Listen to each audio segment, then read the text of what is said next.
Howdy, howdy, delicious people. I'm here to review Deep Rising. Yes, this is the movie, not the video that you accidentally stumbled upon and then you watched a couple of videos after that because you were to go on and just be like, well, I've already crossed this bridge, so I might as well go on and really just muddy the waters. So, Deep Rising is to be a film that I will say here, kind of behind the scenes in all brutal honesty, I'm probably not awake enough to really go on and fully immerse myself into reviewing this, but I'm going to go on and try it anyways. And then if not, I'll go on and I'll take some bit of sleep and then I'll come back and maybe I'll be more energized. But Deep Rising is to be a film that if you are realize that you have to rent or buy it right now, I'll give you a free option so that way you don't have to sit here to take my thoughts and criticisms of it. You can get your own opinion and watch it for absolutely free.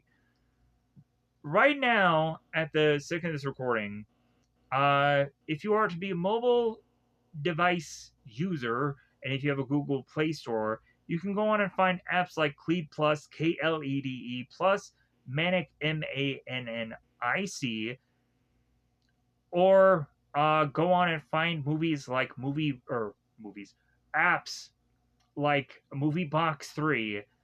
Go on, download each one of these apps or either one, choose whichever, and be able to watch this movie as well as a number of other things for absolutely free. If for whatever reason you can't go on and find these specific apps, I will have others to suggest for you. Let me know in the comments below. I will help you out. If for whatever reason you're also looking for anime stuff or any other kind of genre of things, there are to be other kind of videos that are go on and explain that also. So you can get a number of things for absolutely free and be able to pretty much watch whatever you want. So, Deep Rising. I will say, if I have to grade this movie, I will say that it is entertaining, but also it's kind of trash. Deep Rising doesn't have a story whatsoever, and that is probably my biggest complaint. One big plus is it has a toilet death. That rarely happens in a horror film, so I am going on and giving it massive bits of credit for that, let alone. Then I go on and I make my way into Deep Rising, and I feel it's more of a disaster movie than it is more of a monster film because most of the time, like, I could go on and say this feels like the Kevin Bacon movie Tremors. Um, that's kind of just done in the water.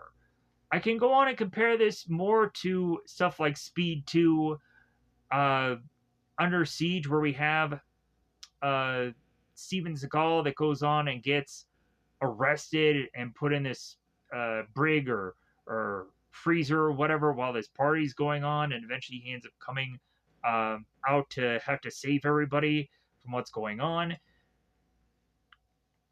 Very similar to this film. I will definitely bring up stuff like Ghost Ship that is very similar to this, and I really liked Ghost Ship. It is really entertaining. There's a Jamie Lee Curtis movie called Virus. That is to be much more of robots than it is of monsters and what have you. And I think that is an interesting piece that probably no one is probably going to give a about. But if anything, I'll go on and I'll throw that in here. Leviathan. I had gone on to review this movie, and probably no one will care about it. But if anything, it feels very much like the John Carpenter's The Thing, but done in the ocean. And it's really actually visually interesting, as well as also just like I liked the film. You can go on and hear my thoughts upon it upon that review if you really want to, but I would just say check out that movie. It's really interesting. Uh, I'll go on and I'll even throw out a gameplay. There is to be a gameplay that Jacksepticeye had did called Still Wakes the Deep. When watching this movie, I think while watching it, I would see a lot of that game within this movie. Not as if it was copying and pasting it, it just felt very similar to me, just for what they're doing visually. A lot of this movie is to kind of build to you inevitably seeing the monster. You have to wait kind of 55, 57 minutes in to actually see the monster on screen. And when you're really seeing the monster, you're seeing the tentacles of it. And then when you actually get to see the big, huge, massive Kraken sized monster, which inevitably gets so quickly taken care of and dispatched, and we run away from it, which kind of sucks. But, but ultimately, yeah, like, there is a lot of build for I don't think a good enough payout. But yeah, that's where I could probably also go on and call this movie trash. So within this movie, there are two things kind of going on of story, if there is any story, at the same time. So we have characters like Canton. Canton is to be the guy who had basically made this boat be a thing. And so Ken is to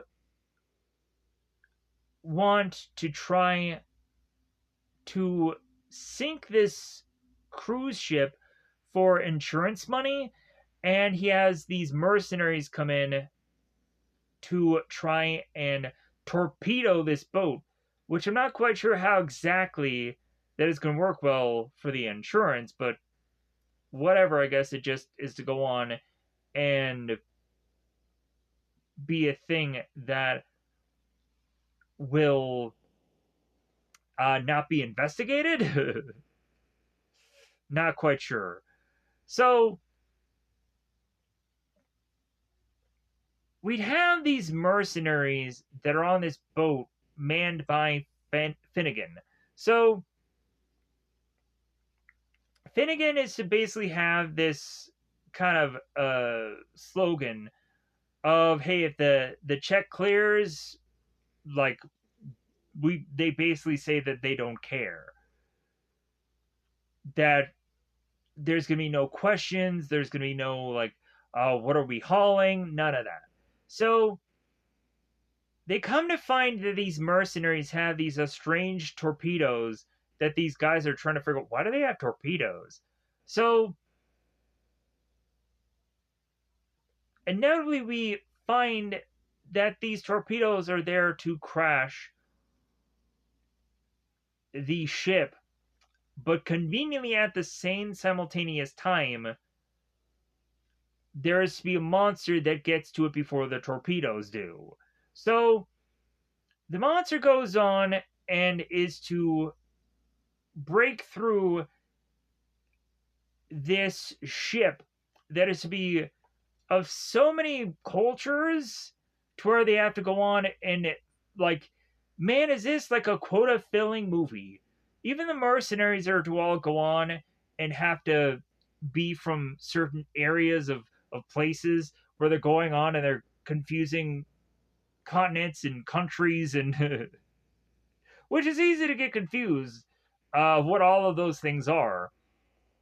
uh I also think that the one guy who is to be uh Mamuli in this movie is who have also actually been from Ghost Ship, who I don't know if I've gone on to recommend or not, but if anything, that's a really good piece. So, and it's probably better than this movie. So, we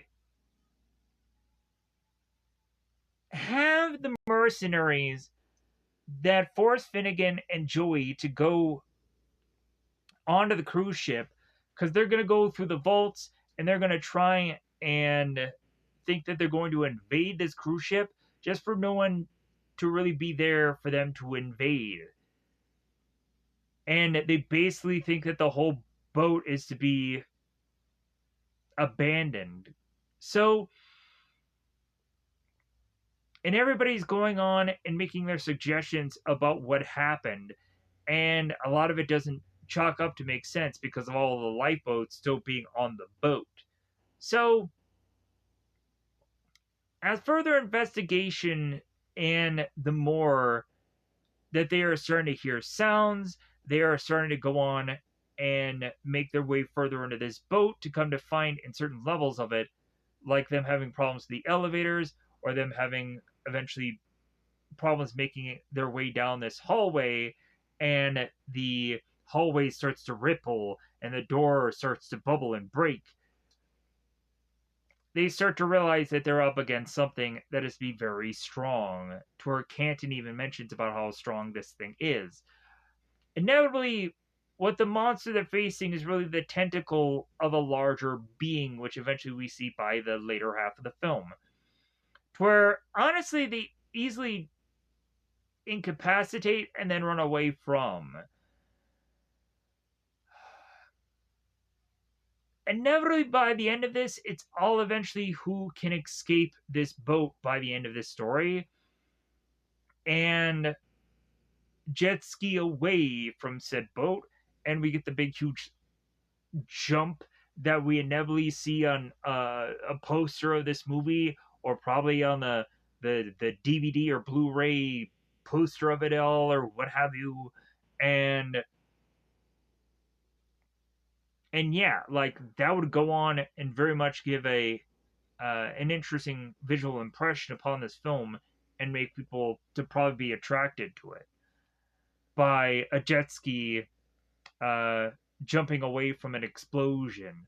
So, with that said, uh,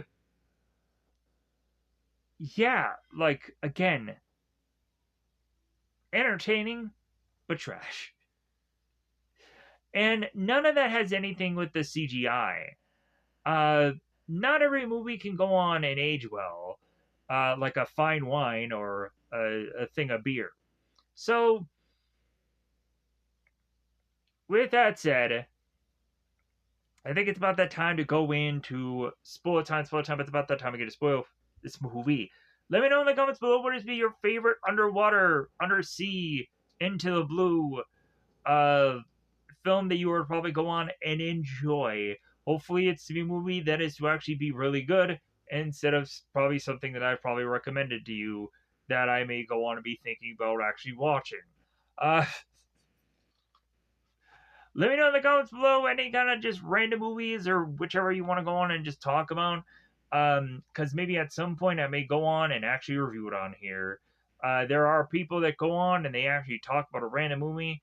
I've reviewed it and it seems to be doing well on the channel, so I'm grateful for that. Because that just helps me out. It goes on and gives me pieces of content other than probably what I should be actually planning and putting together and doing on this channel, because I am very procrastinating with actually getting those projects, because I'd rather just kind of do all these kind of random bits of things to see if they go anywhere. And surprisingly, a lot of them actually are. So that's great. Um, I'm happy that after a day that uh, a video that I did is actually seemingly actually doing views. So I really appreciate it. Regardless of when people actually get to these things, because I know how very uh, random my upload schedule really is. I apologize. No one can really tell when I'm going to be uploading, so if anything, when stuff actually does get put out, people are like, oh, thank God, he actually did something. And I get it. So, I'm just trying my best. So, plus also, it just seems weirdly right after the 24-hour mark, that's when views happen. It's strange. I don't know if that's when all of a sudden all the tags activate or what. Why is it always 24 hours exactly is when all of a sudden the views crank in? That just seems very weird to me. Um, you would think within that day somewhere a view would happen. But most of the time, it's like exactly 24 hours after it gets uploaded. I don't know what that is. Maybe I can go and be concerned about bots more than actual people. I don't know. Anyways, so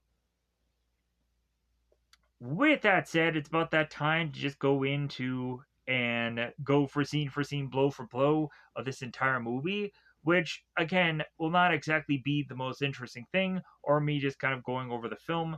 And I think this specific one will probably be very rushed, anyways, simply because with already how you can go on and get my feelings, my gist upon this film, that yeah, I'm sure a lot of people probably go on like, he didn't like that movie. Oh, okay, well, I liked that film. I thought it was great. I thought it was entertaining. I thought, blah, blah, blah. Yeah. I would just go on to have seen a number of movies that are just like this film, or just better. Uh, and I don't know, this one just didn't hit me the way I would have liked it to. Maybe at some point, if I were to have gone on and watched this later, or again, like maybe I'll have a little bit different kind of feel to it. Uh,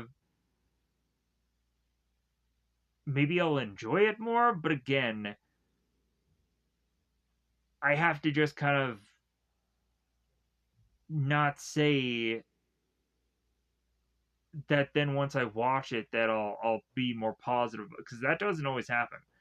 There's sometimes where I just kind of give up and I just am like, well, I guess I could just have to like this film. I guess I would just have to have heavily critiqued it the first time around too heavily. Um, but yeah, there's some movies that I would probably just be like, it's crap. Um, and just walk away from it and be fine with it. But anywho, so the very beginning of this, spoilers, everybody.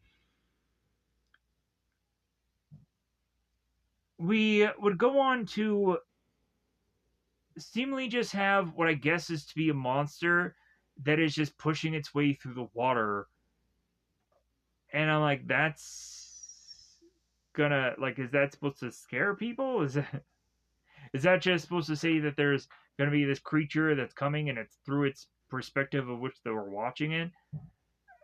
Like I guess like that's a way to intro a film. So Finnegan is going on and talking to Lila, who is to be outside the boat while it's raining, and Lila is talking about her pay and how lazy Finnegan is. And Finnegan's like, "Oh no, I'm doing something," as he's going on and actually playing solitaire. But then when Lila comes in, he switches it back to the radar. So at some point, their radar stops working, and Finnegan goes on to bicker to Joey about how uh, the whole system isn't exactly working like he wants it to, and there's going to be a lot of islands that are unmarked, and he doesn't know if he's going to go on and crash into any of them. So Lila comes back into the ship, and so we have the leader of the mercenaries that comes up, and this guy's name is Hanover. So Hanover pops his head and is to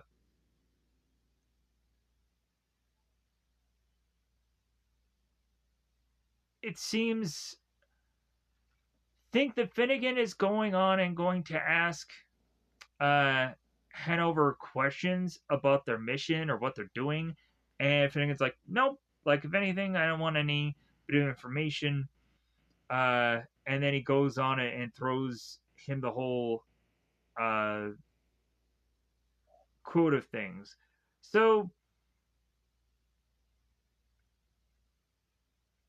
we bring in one of Hanover's mercenaries called Mason, and he starts chipping away at Finnegan, going on and saying that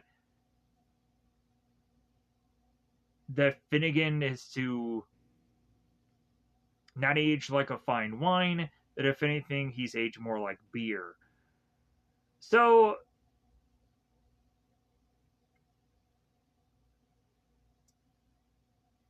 we cut to then the cruise ship. So within this cruise ship, I could probably go into a huge number of details. If anything, this boat is an effing fire hazard. We got jugglers that are going on juggling with fire. There's at one point where there's this weird thing on this wall that keeps spiraling and has this like fireworks thing coming out of it that I don't know why it's there. But yeah, like you have all these banging of these drums and this weird spiral flare going on, and there's so many cultures in this ship that I am just so overwhelmed by how much just people are on this boat. But if anything, we'd go on and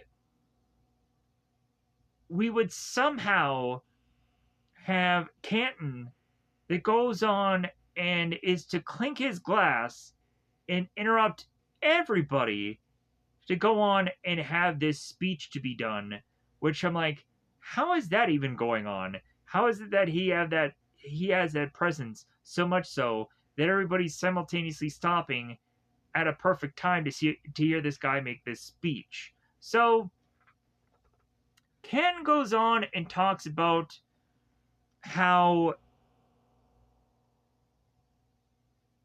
he is to really love everyone coming in and bringing in their money, as if it's really going to affect um, him going on and getting into the green uh, within the story, because still he goes on and does what he does with the insurance.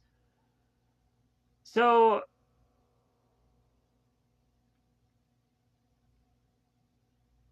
Ken goes on and talks about dreams coming true and how he talks about his entire life. Uh,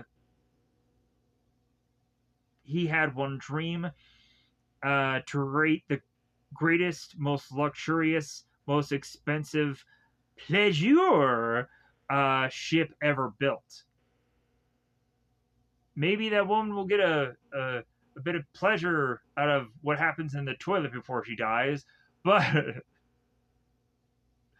I don't think people are going to be getting a lot of pleasure after a certain point on this ship once they're going on and being dranked by a monster. Because, yeah, the monster doesn't consume them, he drinks them to death.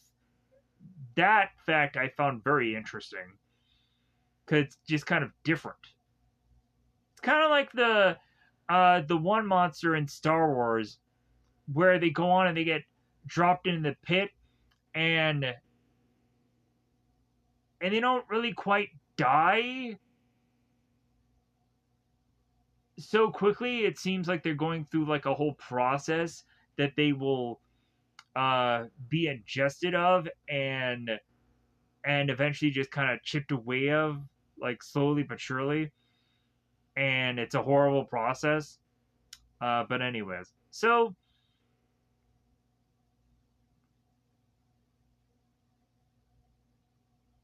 Ken is mentioned about how his dream is to come true and that he thanks everybody from the bottom of his heart, which will eventually become dark as he goes on and kills people, eventually later on in the film, with the spear gun or whatever that goofy thing is.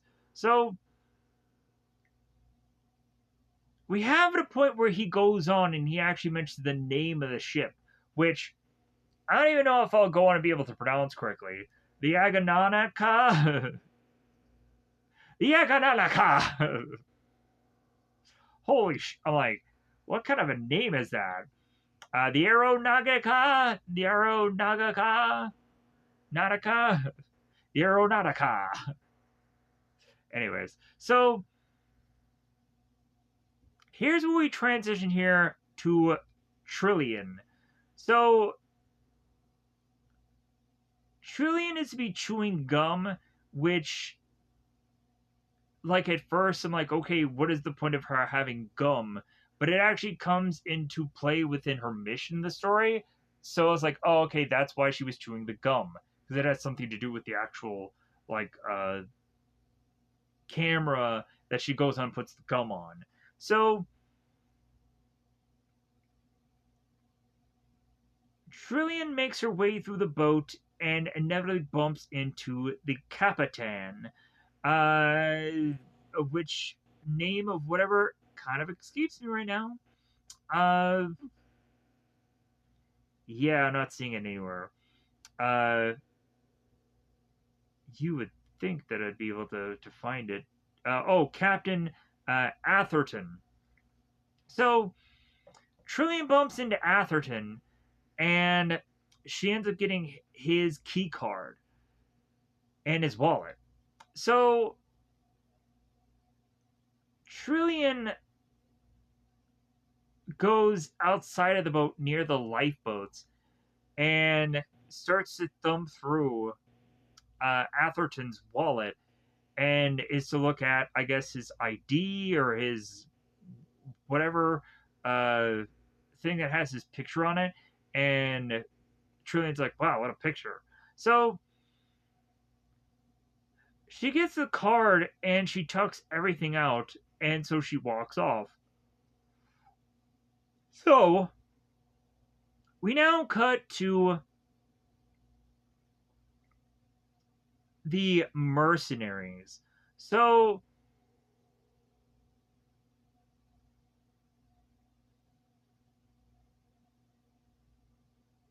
we have T Ray. T Ray, it seems, is to be very seasick, and we see him ralphing right out of the gate. So if you guys are a little bit squeamish, you'll see that this guy has to be barfing more than once. So, well, you'll see the visual at first, and then it will cut to him kind of pulling off to the side, and you don't see it. But if anyways, he barfs in this film. I probably should have said that before spoilers, but oh well, you're gonna find out. So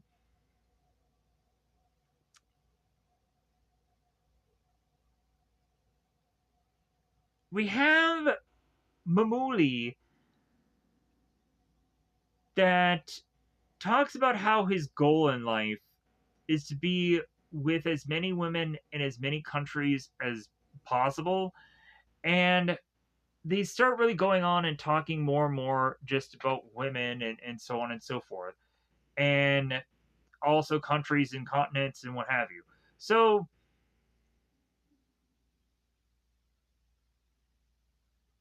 we have Mulligan that is going on and asking the guys, like, well, hey, like, do you guys talk about anything more than just women? It doesn't look like that's going to be a yes for an answer. So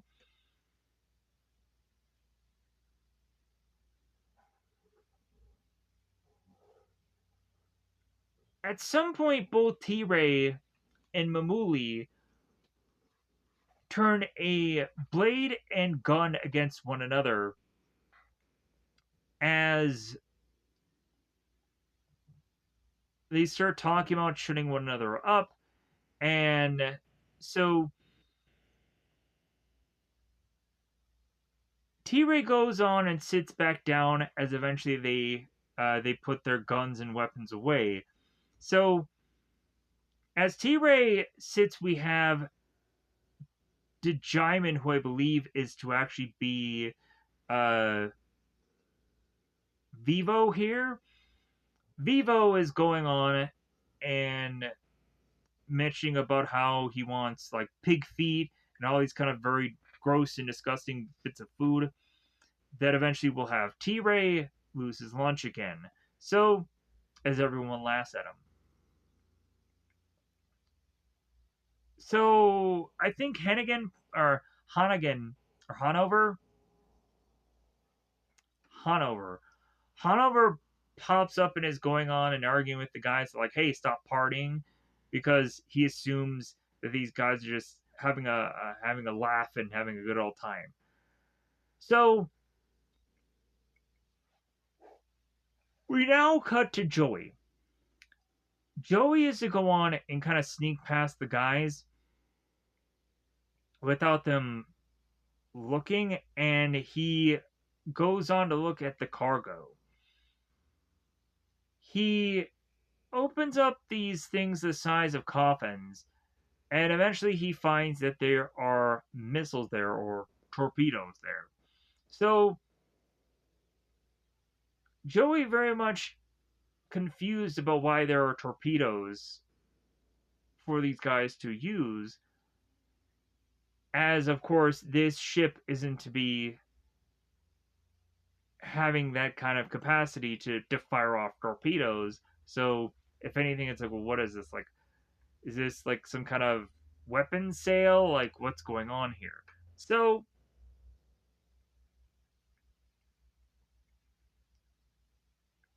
Vivo spots Joey. He grabs him and he throws him into the middle of all the other guys, and they start beating him up. They start kicking him. They start going on and they're probably going to beat him to death. After going on and kind of overhearing this, Lila wants Finnegan to interfere, and Finnegan's like, "No, I'd like to live longer, so no, I'm gonna not interfere with this." So Lila goes on to say that Joey is to be their grease monkey, and that's his value to them, and it's like, hey, we should try to keep him alive. So Finnegan agrees, so he's forced to rescue Joey. So Finnegan brings in this harpoon gun and is to start pointing at guys and is to start threatening. So, and also he fires off some harpoon shots, also to kind of make a statement here. So,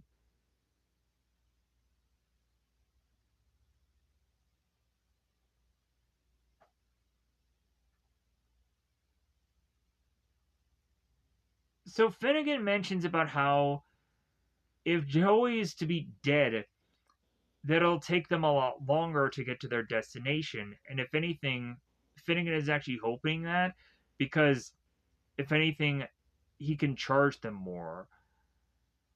And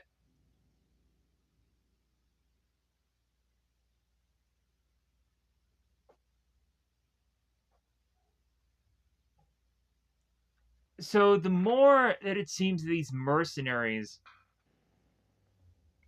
are questioning Finnegan and they're not coming to a resolution here, we have Finnegan that is going on and kind of repeating himself for the hearing impaired and this and that. So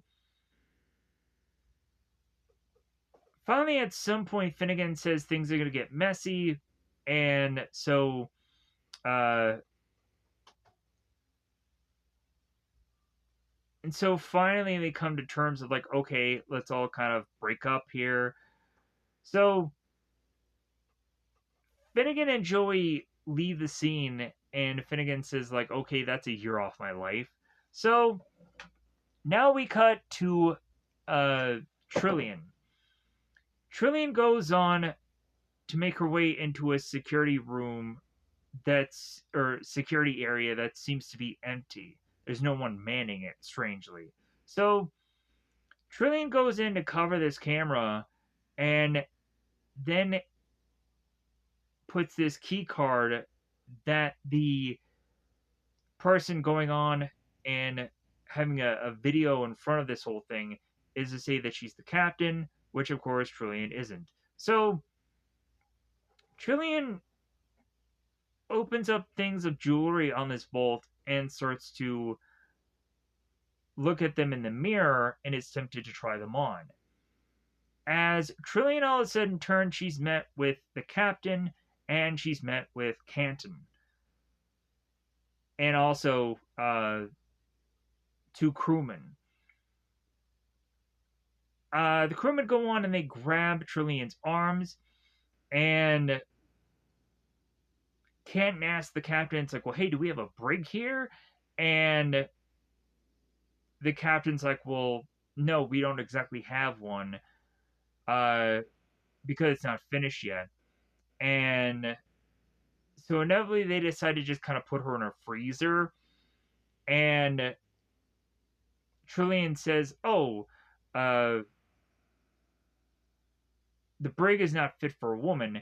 And Ken says, like, well, you, madam, are no woman, or something along those lines. Especially with her record, because they would go on and they mentioned about how, like, weirdly enough, like, yeah, she's a burglar. She also is to have attempted murder her boyfriend. And yeah, there's a whole, like, resume that they have on her. I'm like, how is it that they have this resume so quickly? As if they should have this on file? I don't get that. Um, yeah, that just seemed kind of strange. So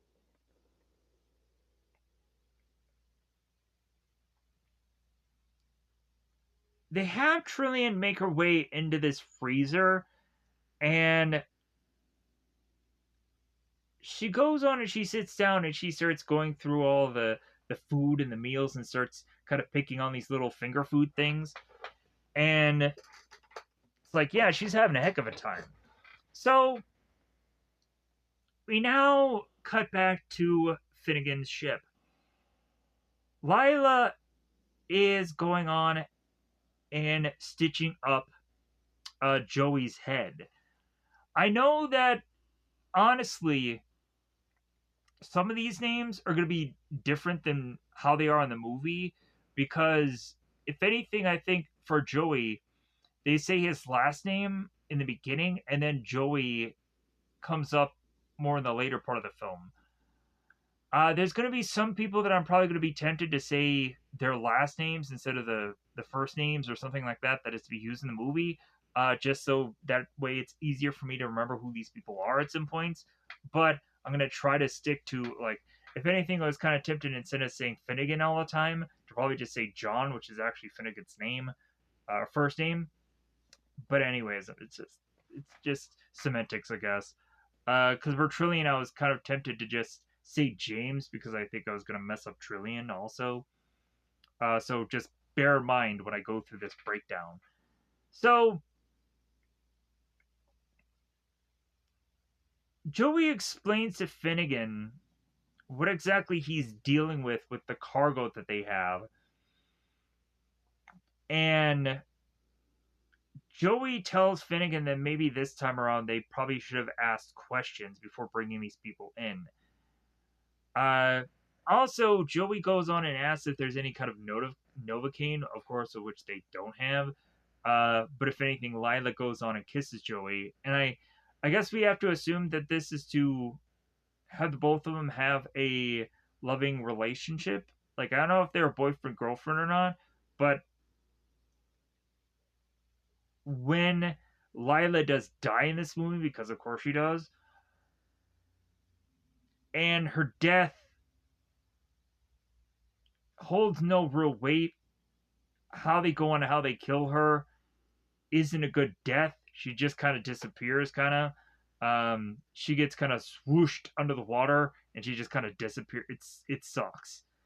Uh, and then Joey comes back on the boat, and he's like, Lila, and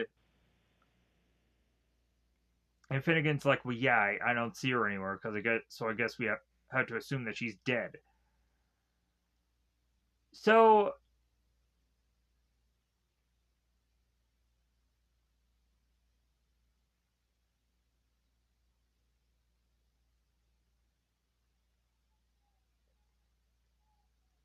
we come to find that Mulligan is to be the redheaded mercenary, the guy that some people probably have seen him in the League of Extraordinary Gentlemen as Dr. Jekyll and Mr. Hyde, or also maybe in X-Men First Class as the red-skinned Azazel character, or maybe 30 other films that I feel like I'm just stretching this video out anyways. So Mulligan is going on and arming the torpedo, and he'll go on to arm all the others. So Hanover is weaponizing everybody. He's chucking all the rifles as he goes on to explain that they're Chinese triple pulse assault rifles and blah blah blah. So he goes on and throws all these weapons at everybody, and so the next thing we see here is where Trillian is going on and popping off bottles and getting all these finger foods and what have you. So the next thing we see is a figure of which that we don't see their face, and they're going on and they're taking all these discs and pulling them all out of the ship's computer, and then we'll inevitably find out that the ship completely gets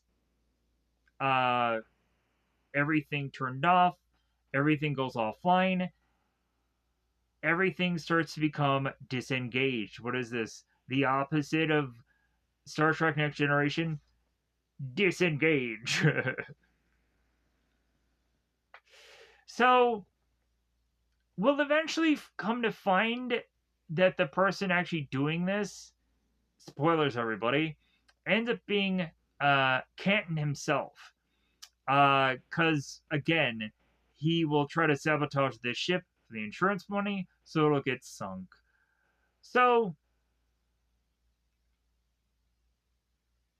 Canton makes his way to the front of the ship as we'll have the captain and all of its crew start to mention about how they're eventually going to go on and start flying blind here, as none of their instruments are really working. But there is going to be one crewman that mentions about how there is something that is very big that is making its way to the ship, and he's going on and basically having a countdown about how many meters it's away from the ship, and they have no idea what it is, but they realize that it's coming to them. So when it does finally go on and thrust its way to the ship, we start to see that the ship starts to become very rocky. And here's where this comes off very much like Poseidon's Adventure. Very much more like Poseidon's Adventure than probably the remake. So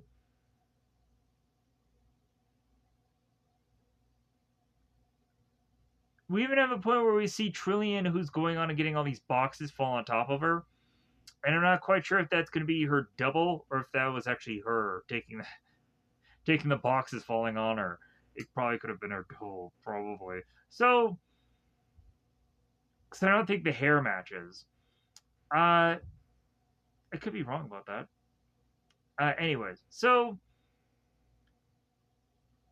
we're starting to see people escape from the ship.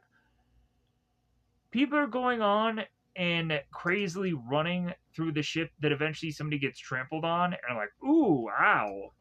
Nice. So there's to be one woman that ends up going into the bathroom as, strangely enough, like, this actual bathroom should be like a multi toilet, multi sink. Like, I ain't gone on and been in a submarine, and a submarine doesn't have this few sink and toilet and what, like, there seems to be a lot more to do with that than what this thing is. So there is to be one whole toilet, a sink, and there seems to be like a whole counter for a number of other things. So this woman plops down on the toilet and is in utter fear, and then she goes on to realize that, like, hey, what's making sound around me? And all of a sudden she ends up getting attacked from the toilet because there's a monster nibbling her up. And so she goes on and ends up getting consumed by toilet monster because it's a tether thing that gets to her. So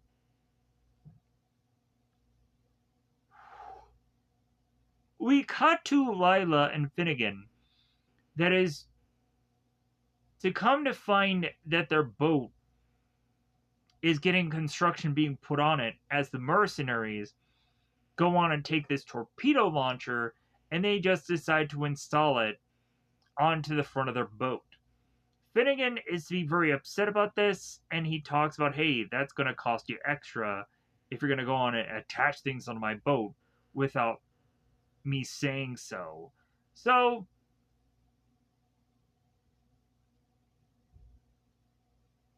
uh,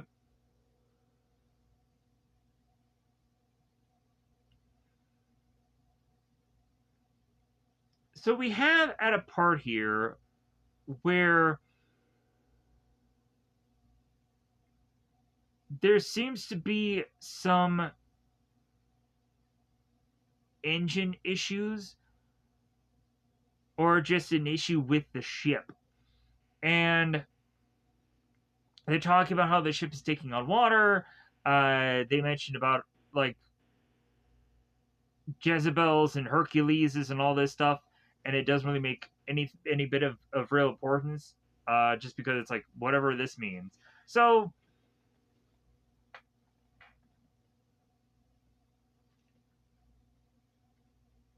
we have at first Joey that is going on and taking a fire extinguisher and dousing the ship, and then we have guys like Mulligan and the mercenaries are also going through a fire extinguisher through the ship because they're trying to avoid uh, any problems with the torpedoes, because the torpedoes could have exploded and it really could have created a good number of chaos and death. So they check on the torpedoes, and Mulligan is to see how yeah, like it's great that the torpedoes are fine, because yeah, like one little thing of these warheads, like yeah, kablooey. So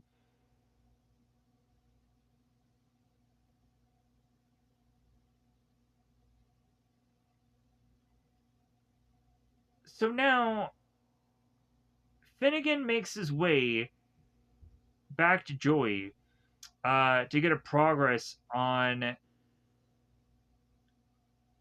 the ship. And so,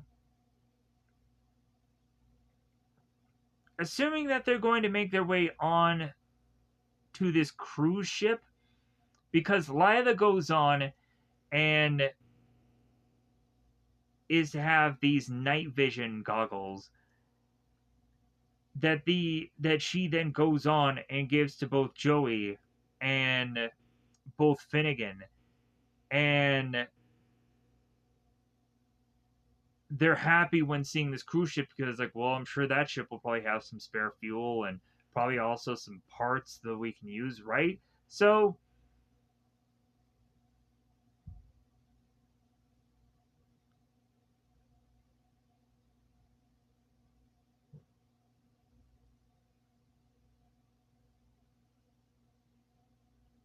as the mercenaries all have their weapons out and are really starting to try to take more control of the situation,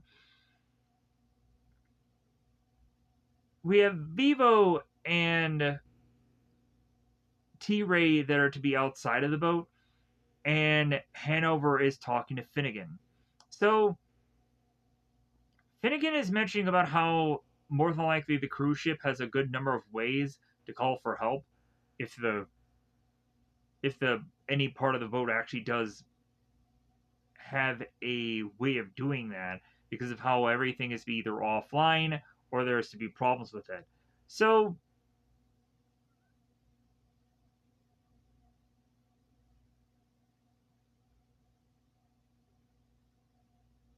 Mason is to ask Joey if there's a possibility that he can fix the boat. And Joey says, like, well, hey, yeah, I'm sure they probably have some kind of shop on that boat that I could probably find parts and I should be able to fix the boat. Without the parts, because eventually when they get the parts in the movie, Finnegan is to somehow lose said parts. And I'm not quite sure exactly when that happens, but so I have to probably try to figure out if I can pinpoint it when it happens in the movie. So Finnegan doesn't have the parts, but they figure out a plan to be able to get away from this whole problem. Anyways, they come up with a plan, a jet ski and an island. Really is to be the kind of saving grace of this movie. So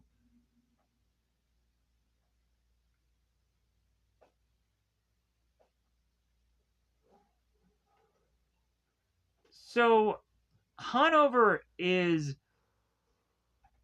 to start making calls that it's like, okay, like Grease Monkey and Finnegan, like you're gonna come with us, but quite oftentimes, like they're to kind of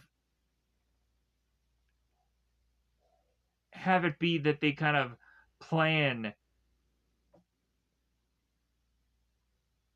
that there's gonna be one guy with a gun with them or two guys with a gun with them, um, because they don't quite trust them. So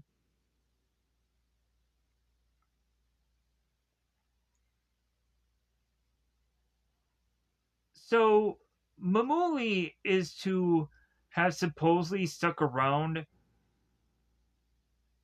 with Lila, but we'll come to find out that instead that Billy does, and Mamula will go on to the boat, which doesn't make any sense. So a lot of things will just kind of be kind of shifted around and kind of confused here. Um, so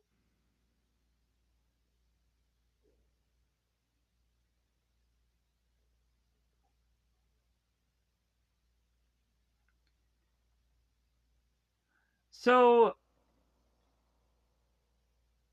Finnegan is quite confused about why is it that the cruise ship isn't going anywhere, and they assume that this ship should just be going in some kind of direction, and it just seems kind of weird that it's just completely stopped. So Finnegan's ship is to hug very next to the cruise ship as we'd see the mercenaries use these devices to try to magnetically attach themselves onto the cruise ship, and then Mulligan uses this device to uh,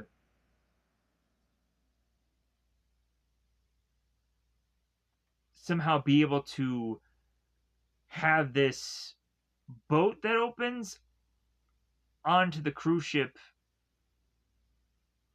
from the side of it just kind of open up, so that way they can use these harpoon guns and then like sling uh, ropes to get into this ship, and then kind of our main stars, Joey,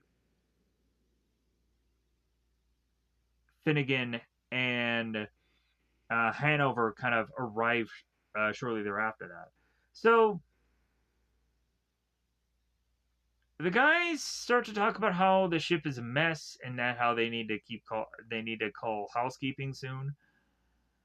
Uh, so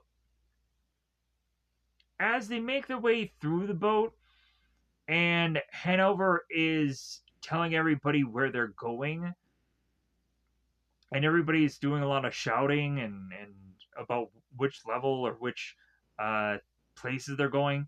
So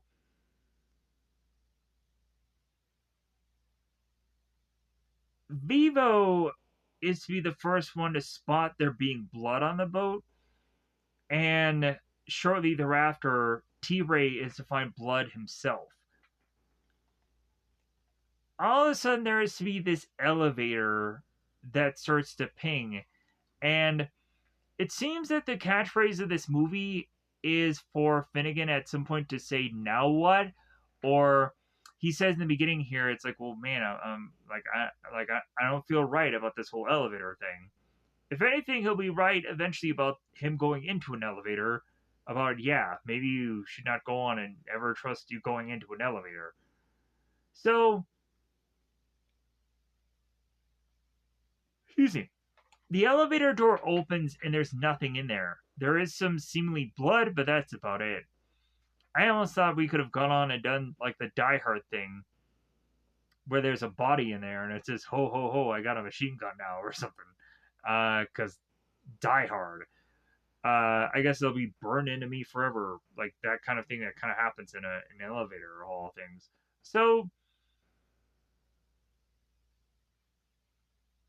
at this point, there is to really just be a question of where the hell is everybody, and so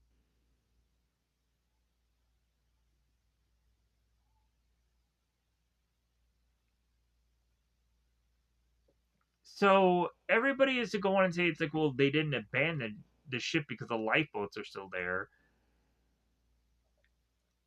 If anything, if anyone goes on and mentions about how the boat is sinking and people evacuated, again, there is still the call of like, well, all the lifeboats are still attached to the ship. There's no way that these people just decided to just jump off the boat to decide to just swim wherever they're going. It doesn't make any sense when there's lifeboats on the boat still. So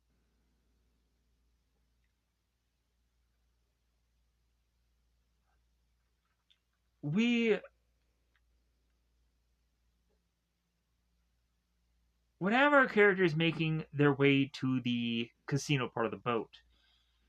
And Mason goes on and finds money that's on one of these tables and he just starts grabbing it. Here's where we have the fireworks spiraling uh, thing that is to be attached to the wall that just goes off, and it scares all the mercenaries.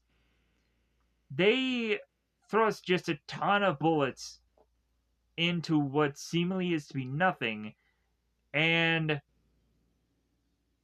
at some point Finnegan is to go on and try to stop them all because they're wasting bullets, but inevitably they kind of ignore Finnegan and they start blasting anyways because they're stupid. So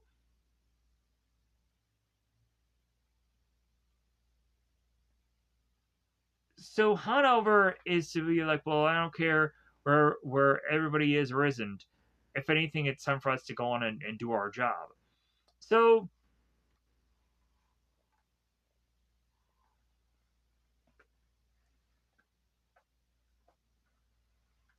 T Ray and Mamuli are to take Finnegan and the Grease Monkey to get the parts they need. So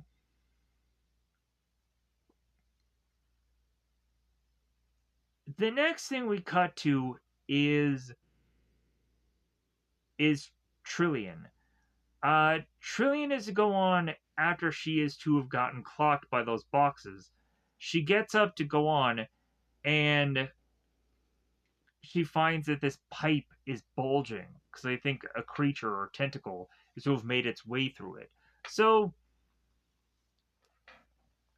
Trillian, after getting up, goes on and has this metal thing kind of protruding from her hair. She pulls it out and is to open uh this little tiny um door-like thing that seems to be close to the door that's to be of the room. Trillian goes on to take this metal piece in between all these wires and hoping that it's not going to be something that just electrocutes her. And it seems to be the one thing that inevitably leads the door to open.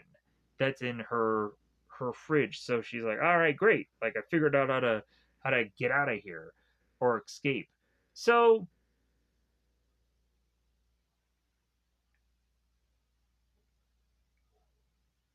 Beebo, Mason, Hanover, and Mulligan are to all go on and are to make their way through the boat here. And they're still talking about how they don't see any bodies, how everyone has just vanished. Again, just more of the same old dialogue.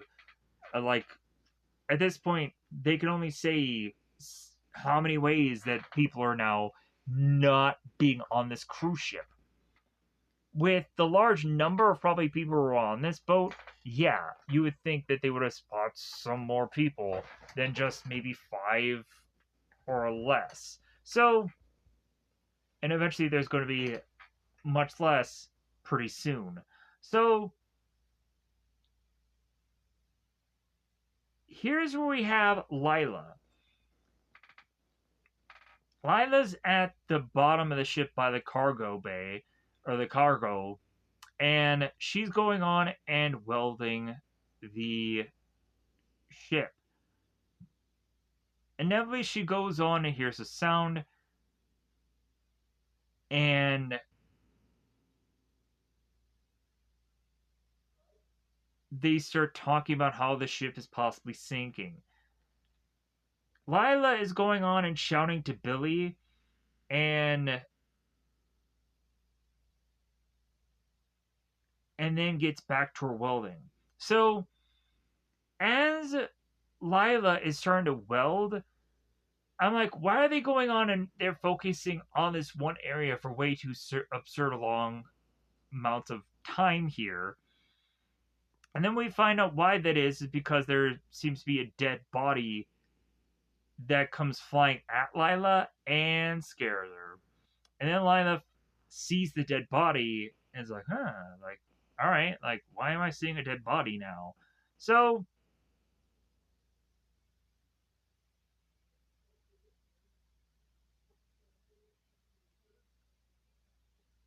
Billy is overhearing through the comms them talk about how there's no passengers or no people or whatever. They gotta say that 10 different ways. So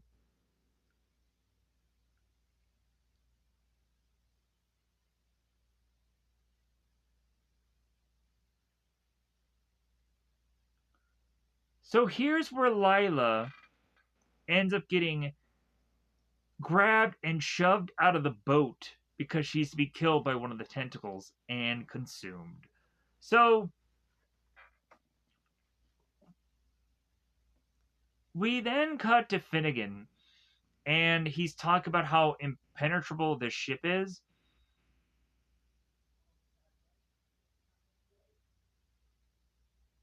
But if anything, if this ship is to be built so well, why does it seems that also they're having water under the feet and this ship is somehow sinking? So Joey's mentioning about how this is a ghost ship, and we have T Ray that is talking about how people must have assumed that this boat was sinking, and so they all abandoned it. And again, they bring up the whole lifeboats about how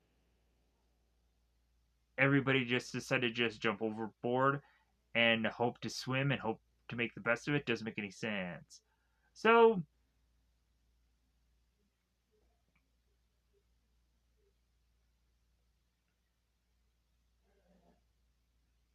Joey goes on and mentions about how something stinks, and T Ray takes offense to it, and then Joey's like, "Well, it's not you."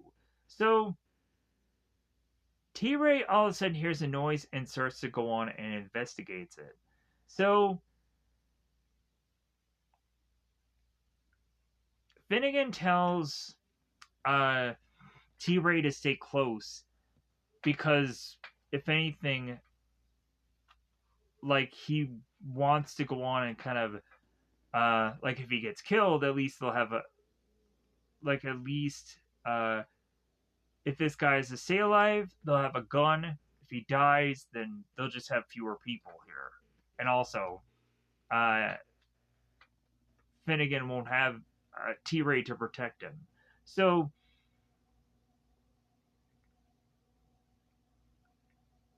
Mamuli goes on to find all these pictures of these like basically either naked women or this or that, and he's going on and he's talking about how cold he is and how these women will keep him warm. So oddly, Joey's talking about how he has a peanut on him, and then I think he drops it on the ground and is just upset. So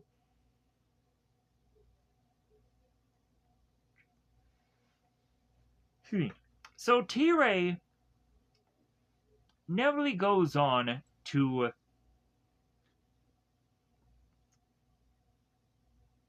make his way with this flashlight through this very darkened area. And it seems like how he's talking, it seems that there's to have him think that there is to be some human that is just hiding out, that he's like, okay, hey man, like, come on. So all of a sudden these wires fall, or hoses fall on top of T-Ray, and I guess that is to be the thing that should be scaring him. Mamuli goes on and asks if T-Ray's okay. T-Ray comes back, and then shortly after that, T-Ray goes on to find that there is this weird water bubble that is happening. T-Ray goes on and investigates it to inevitably get killed. There's blood that sprays on the walls, and so the guys are very much confused about what's going on. Mamule will go on to, after stopping Finnegan from touching the free gun, he'll go on and investigate what had happened. Back to Trillian. Trillian goes on to use her captain's card to get back in the vault. By the time she does that, Vivo, Hannigan, Mason, and Mulligan are there to intervene, and they're very happy that Trillian was to have had this card because it'll make it a lot easier for them. So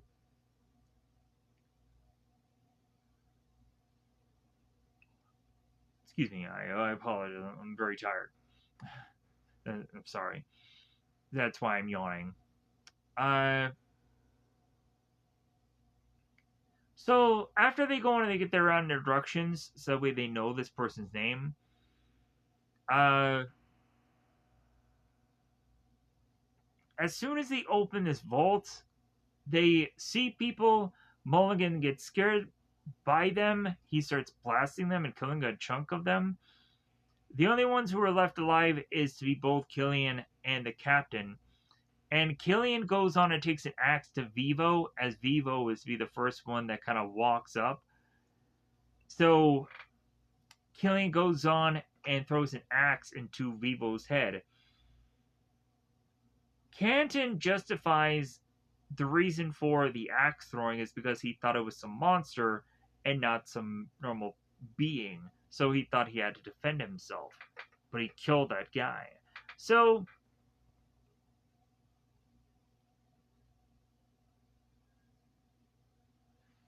let me pause here for a second.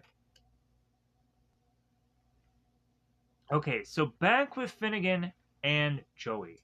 After Mamuli had gone on to do some investigating and eventually had been dragged off and killed, quite of course like T Ray had done before. Finnegan, considering there was no one to stop him from taking a gun, did take one. And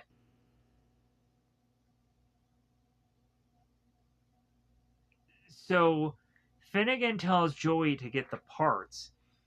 And as they eventually leave the parts room, like there's a double checking of like, hey, did you get all the parts? And Joey's like, well, hey, if I didn't, there's no way I'm gonna go and go back into there to try to make sure I got them all. So Hanover is calling for both Mamuli and T-Ray and getting no answer. So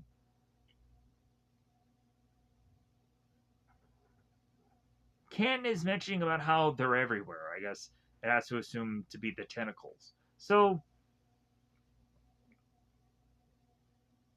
Ken is hoping they can get off the ship, and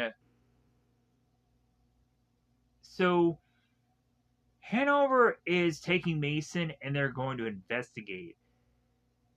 Mason is mentioning like, well, what about the vault? And Hannigan, it's like, well, the vault will be here. If anything, we're going to go on, we're going to leave, and we're going to kind of look around. So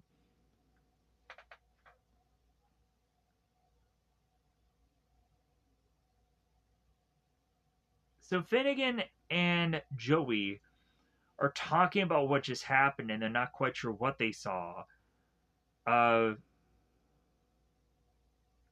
And so here is where the ground of which that Joey and Finnegan are walking on is starting to buckle. And we start to find that the tentacle thing is starting to follow them, forcing both Finnegan and Joey to then run to get to this door and close it. And it seems that the monster won't follow them there. Trillian gets on this elevator and is to want the elevator to go up, and it's going down. Trillian hits the stop for the elevator, and inevitably at some certain point as the elevator opens, she's to be met by both Joey and Finnegan, and Trillian goes on and punches Joey in the nose, and Trillian talks about how she would go on and do more than just break this guy's nose. So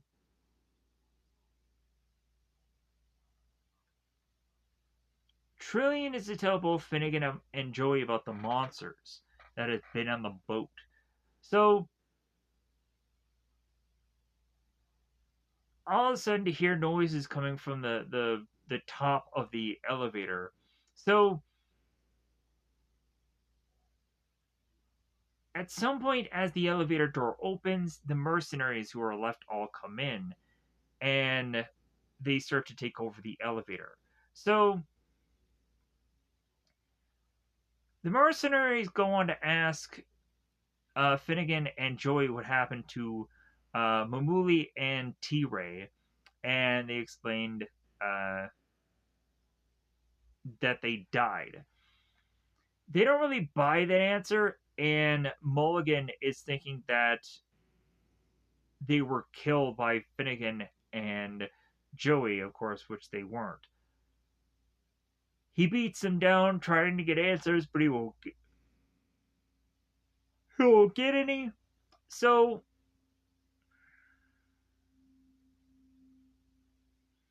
uh so uh so as the elevator continues to go up, they all of a sudden start to hear noises, and they realize that eventually the elevator will go all the way down uncontrollably.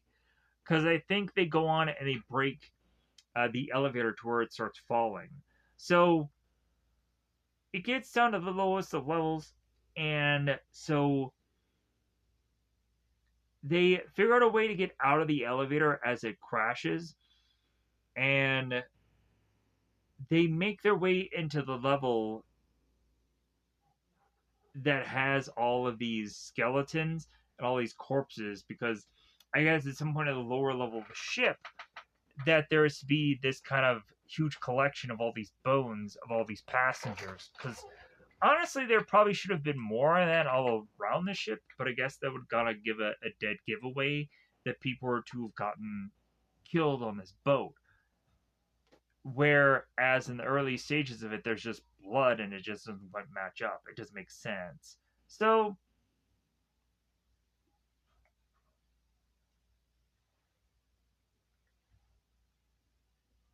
so there is to be this hallway full of skeletons.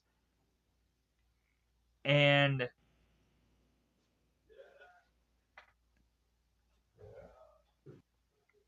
okay, so it's at this point in this skeleton hallway that Finnegan and Hanover puts their kind of bickering aside, questioning their loyalty, and realizes that the numbers game has to be the best it needs to be because they're going to have to face off against whatever this new threat is. To basically say that they just have to put their on pause. So Hanover kicks up the gun to Finnegan, and the two of them start to make their way down this hallway as this door that's at the end of it starts to buckle, starts to break, and all of a sudden, as Mason is to crush this skull, all of a sudden the hallway starts to ripple and push ever so closer to where the humans are, that they just start blasting the hallway and start running away and closing doors behind them. And so now we cut to Finnegan's ship. Billy is going on and looking around to try to find where Layla is, going on and calling her the chick with muscles. Uh, Going on and saying that there's nowhere for her to hide, and keeps calling out the chick with muscles. We'll at some point find that Billy ends up getting consumed by one of the tentacle creatures, and at some point later he will get uh, chucked out of the monster body, and we'll see like half of his body consumed. Because it's at a point where they go on and they blast through one of the tentacles, and then his body just flops out, and he's just kind of half eaten or half processed. And then they realize, oh, Billy's been killed. So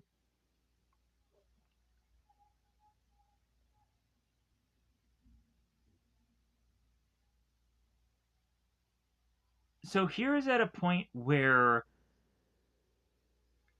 they get to this room, and so Canton starts talking about what happened on the ship, how everybody started to panic, and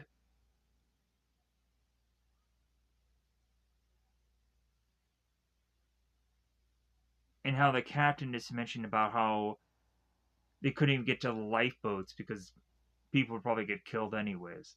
So they mention how also their instruments can't go on and send an SOS, so they're basically out of luck. So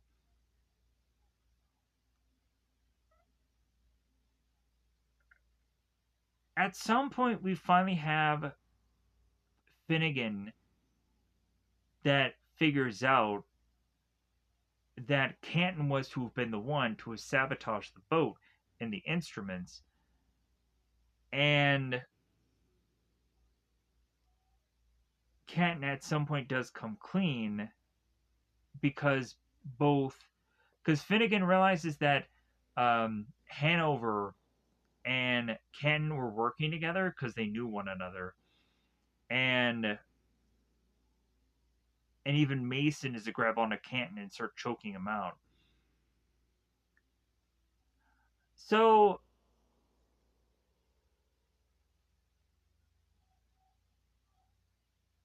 Canton is to mention how much this boat costs to put together, but if anything, they couldn't figure out how the math of how to charge people to get into this boat and how it would make them worthwhile.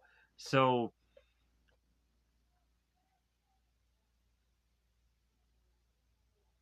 Canton was to just think about the insurance, about how to sink this boat and how to try to make the money back off of that, because they just didn't do the math properly.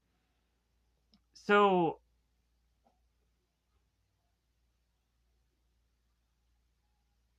Finnegan talks about the passengers and if the passengers were insured because all of them died.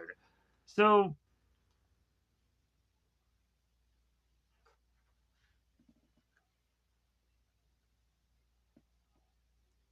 Canton was to think that if everything was to go right, that the ship would have gone on and had all these people in lifeboats and they would have evacuated. But that's not what really happened here. So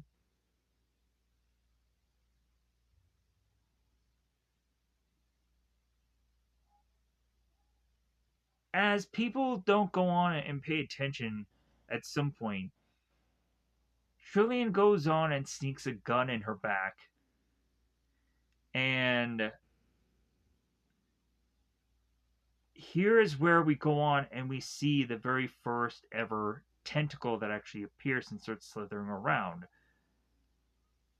Finnegan goes on and thrusts his rifle and shoots said tentacle, and juice starts to flow over Canton, and here's where we get Billy, who comes kind of half skulled and half bodied, and Billy shows his horrified body and then keels over and dies. So Finnegan starts blasting away at this tentacle, and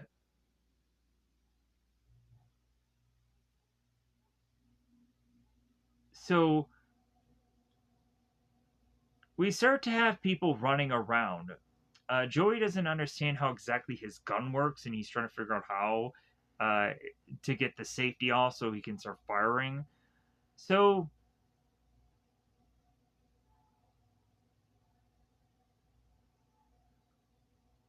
Trillian asks Finnegan as they get away. Uh, Trillian is to mention about uh, how Finnegan has a boat, right? And Finnegan's like, well, yeah.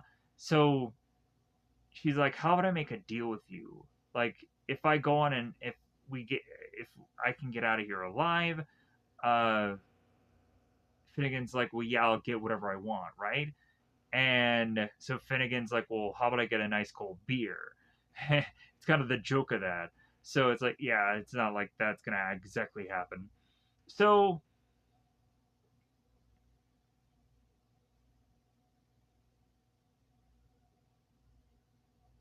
we have one of the tentacles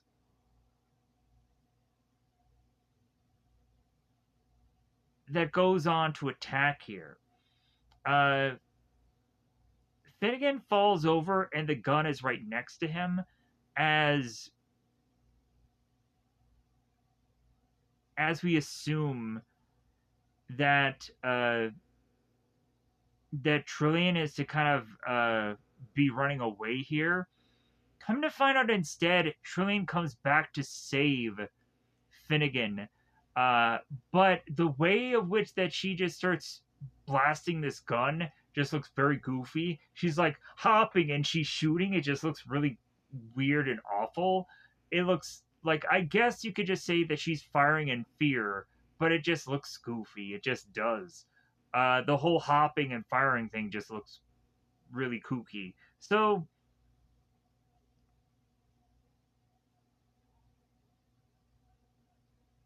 So with the monster gone, Finnegan has time to grab his gun and then run after Trillian. The two of them meet back up, and Finnegan says to Trillian that he owes her one. And Trillian's like, well, hey, if I get out of here alive onto your boat and we get out of here, like, call it even. So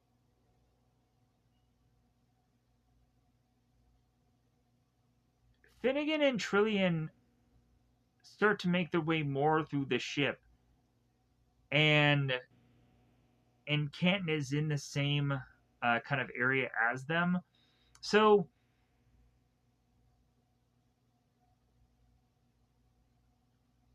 Trillian and Finnegan find that Captain Atherton is being grabbed by the monster, and it seems that his leg is getting pulled in.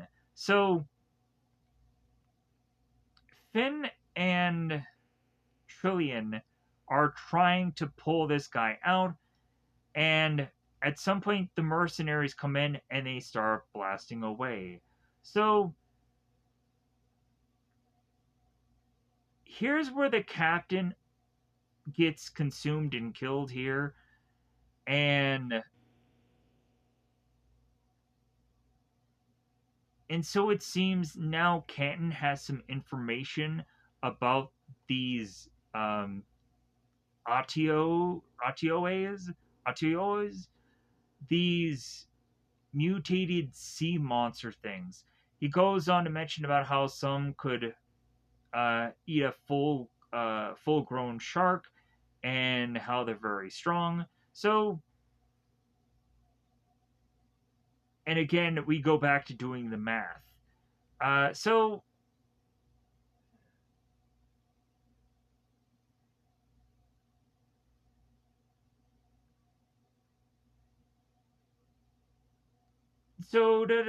anyways, let me pause here for a second. Oh, here's the point in the movie where Ken talks about how the the monster doesn't eat you and consume you and kill you right away. It just drinks you. It just drinks you to death. And so Finnegan is going on and making his plan, and Hanover is like, "Well, hey, I'm the one that makes plans." And Finnegan is like, "Okay, well, you can stay on this boat and continue to make plans, and you could probably die. But if anything, Finnegan is saying that he's going to get back to his boat and get the hell out of there. That is to be his big plan." So Finnegan and Trillian are both following him, and then Katniss be nearby, and the mercenaries are like, well, I guess we'll just follow him anyways. So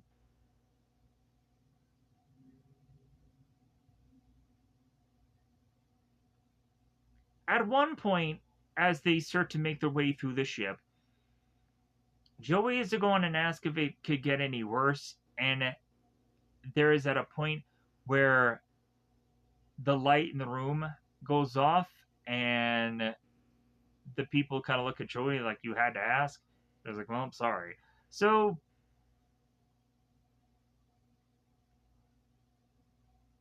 they start to make their way further through the ship, and they come to find that there is to be a stairwell that is to be full of water that they need to swim through. Because Ken explains that if they need to get further to the ship to where they need to go to, they need to go through this stairwell. So Hanover, Finnegan, and I think Mulligan, they go first to make sure that it's safe. So they all dunk in there first.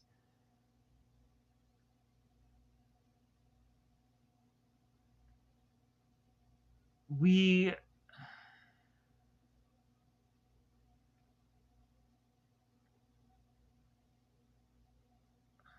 I guess I'm gonna cut ahead of myself here. All right. So some of the guys go on and they start to make their way down the stairwell and they start to breathe and they start to jump in the water. Right before that, they give Trillian an actual gun. And so Mason goes on and hands Trillian an actual gun and asks if she knows how to use it. And it's a very simplistic explanation of how to use the gun, but it seems to work out well. So the guy starts swimming. And so Mulligan is to be the one last. And at some point, we're kind of assuming that something scary is going to happen with him because of the music. So we find that Mulligan ends up getting an arm on his shoulder, scares the crap out of him, so much so that he jumps out of the water and the guys grab him and he's okay. So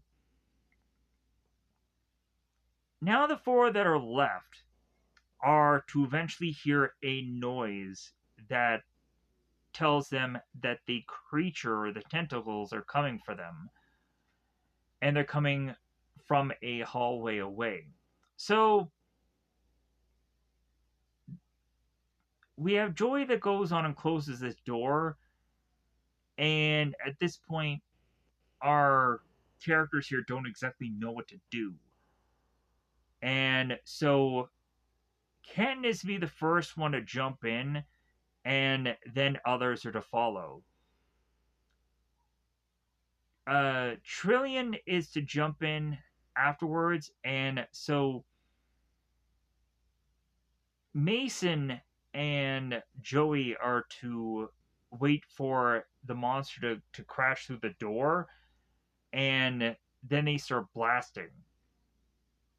Joey goes on and starts blasting and then runs down the stairs and then jumps into the water. And Mason then follows. What happens in the water is that Joey inevitably finds out that Mason ends up getting grabbed by one of the tentacles, and there's an explosion that goes off because I guess he had a grenade with him. So after everybody goes on and gets to the other side, they've all done their swimming, and they're free. They survived. So they all, it seems, get into what looks like a room for them to have a good supply of food. And at this point, we have Mulligan, who is to say that there could be a way for them to kind of fortify the room that they're in and be able to just kind of wait things out that way. And Finnegan ends up making this story out where he had gone on to find that somebody had put a fish within a glass jar, and supposedly I think like an octopus had figured out how to break the glass or be able to figure out how to get into the jar and get to the fish. And so basically the reason why Finnegan had that story is because basically now these people that are stuck in this one area are basically the fish. That the tentacles will figure out some way of how to get to them at some point. So, if anything, they should probably act before they get killed. So, what does inevitably happen here as Mulligan is kind of putting his gun against Hanover and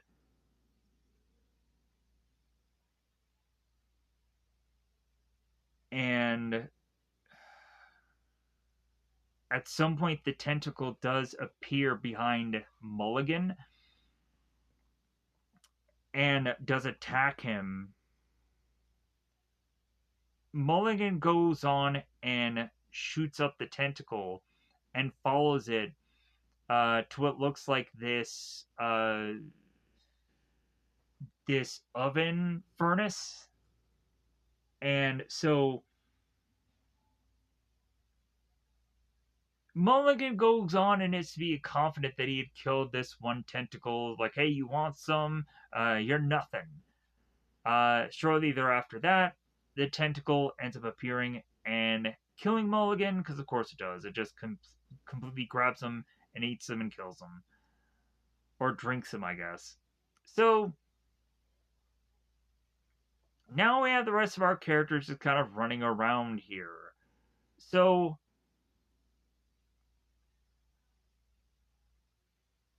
the next thing we push to is that Canton separates from the rest of the group. At some point, he stops and Trillian kind of looks back at Canton. And Canton's like, hey, I'll be right behind you, just keep going. And Trillian starts running, and Canton just goes into another part of the ship and disappears. So,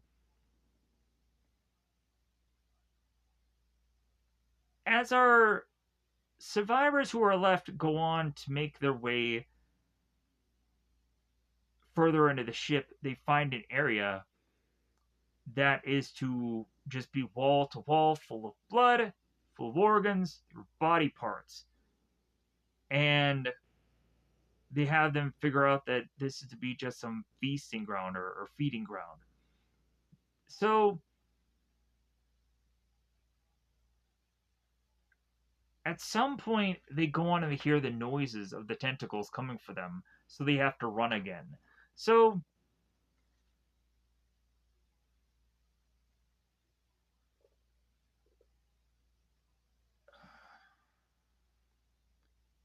here is where we have Canton, and he's running to a place where he knows where he's going, and when the rest of the group catches up on him, he closes a door on them, and all of a sudden, all this water is coming in, and the tentacles are to seemingly be shortly there behind. So, Hanover and Joey are by themselves, and Trillian and Finnegan are by themselves. So, Joey turns to Hanover at some point and is to mention, it's like, well, hey, uh,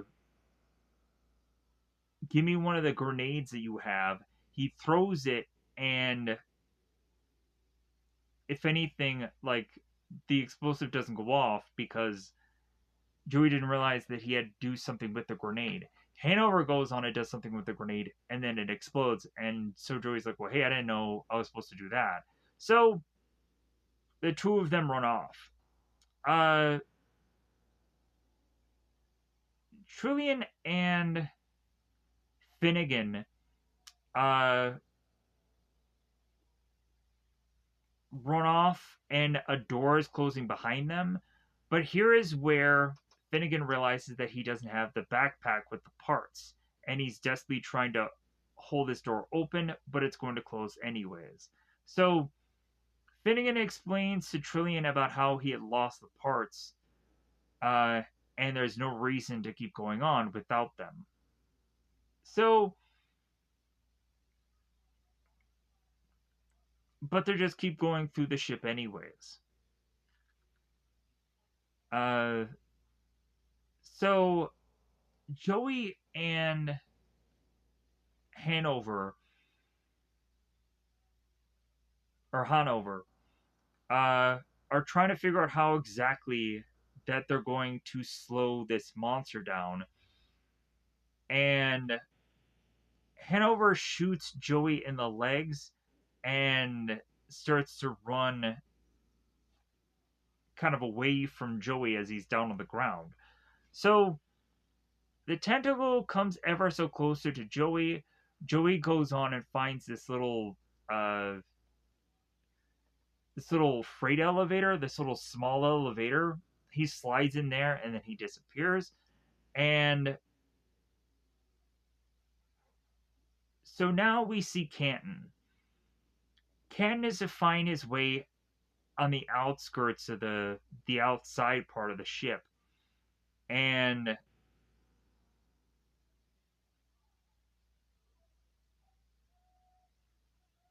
so he's looking out.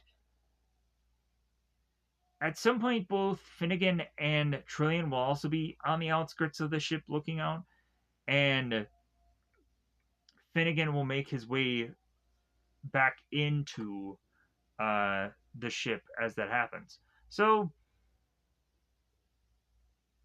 Trillian and Finnegan are looking at Finnegan's boat, and they're going to start lowering this thing down so that way they can get to the boat. And the two of them are to go on and see an island. And so Trillian asks Finnegan, it's like, well, hey, do you think that your boat is going to go on and get to that island? And Finnegan says, not a chance, but if anything, I have a plan. So here's where Joey is to be next to a sign that says your fun ship, the Argonautica. So I think that that sounds kind of funny. It was kind of poor timing. So Joey goes on and sees this handgun and he takes it, but then all of a sudden he realizes that Hanover is there and he's slowly but surely getting consumed by one of the tentacles. So Joey starts to run off, but then he looks back at Hanover and he's almost going to die here. So Joey comes back to him, hands him the handgun, and says, don't ever say I didn't give you nothing. So as Joey starts to run off, Hanover decides that he's going to start shooting Joey, and Hanover calls him, or Hanover, Joey ends up calling Hanover an asshole. But yeah, like, dude, he didn't need to give you the gun. Like, he gave it to you so you could either shoot yourself or maybe free yourself somehow. But if anything, it would have been better off. You would have just shot yourself in the head. But that is to be Hanover's next plan. He's to try to shoot himself in the head. But inevitably, there's no more bullets in the gun. So Hanover now has to be tortured by the consumption of this monster eating him or drinking him, if of what's really he's doing. So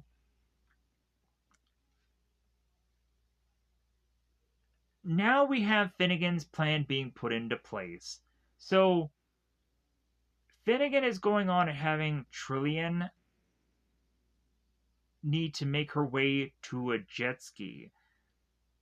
Trillian needs to go on and find where some keys are, and she's going to break into a place that has keys so that way she can escape with this jet ski to survive, obviously. So Finnegan makes his way back to his boat and finds the armed torpedo. And all of a sudden, here's where Joey comes onto the boat, and Finnegan is so happy that Joey's still alive, and is telling him, hey, don't mess around. So Finnegan is telling Joey to somehow, without the parts, to get the engine going. And I think at some point Joey mentions about how there's only going to be 5 minutes of the engines really working. So, like, they have to give those 5 minutes the best they can. So, what they're really going to do is they're going to crash Finnegan's boat into the cruise ship and hope that that also detonates the torpedo. So that way they can go on and destroy the cruise ship and then escape off the jet ski. So that way they could survive. So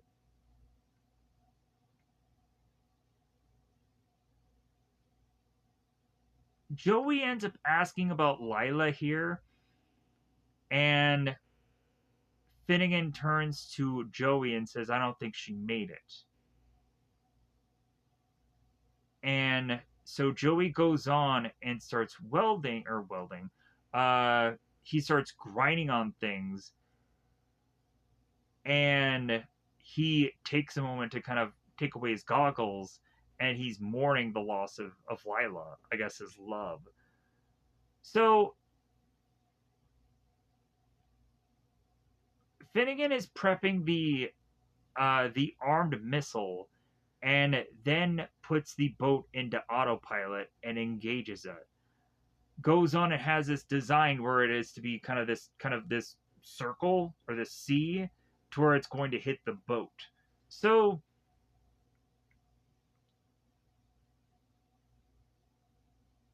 so Finnegan so Finnegan tells Joey the whole entire plan and the whole kaboom of it all, and sets everything into motion, hoping that the engine will start. After a couple of sputters, it does start. Blah. So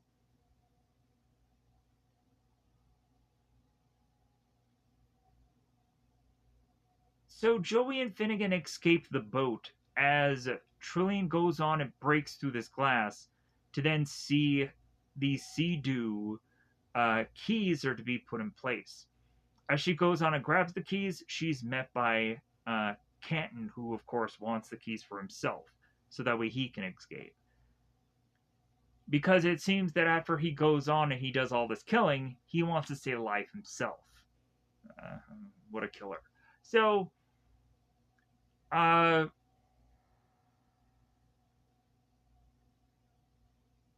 so Canton has this weird flare gun that's to be like this double barrel flare gun that just looks weird. Uh, but it's somehow effective in this whole shooting or shootout kind of thing going on here. So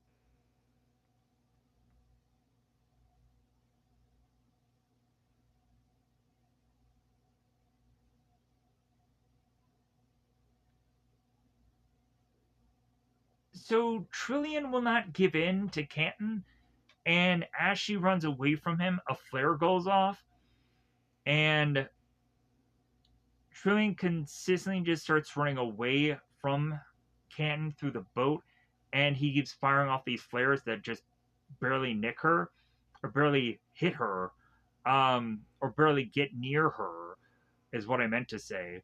So Finnegan gets back onto the boat, the cruise ship, and he is now much more well armed. So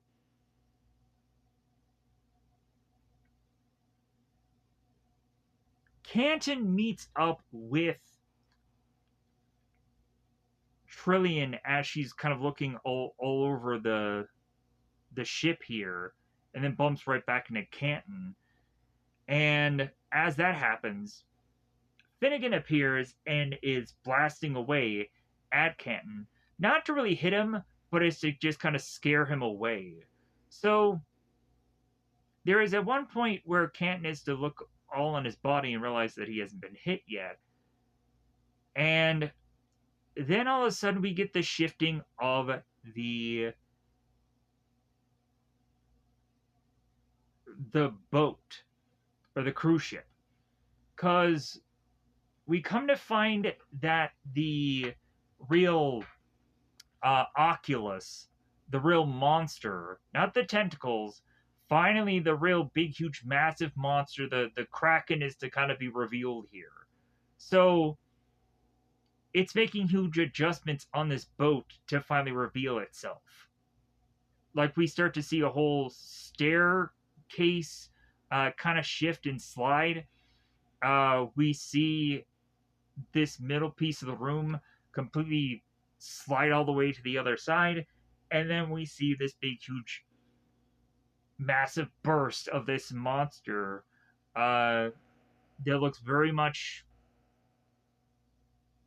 kraken, octopus, monstrous looking behemoth. So mutated and what have you. So we, of course, instead of having uh, uh, Finnegan say "now what," because he's probably said that 5 or 6 times in this whole movie. Uh, he goes on and looks at the monster and goes on to say, "It's like, well, that's something you don't see every day." So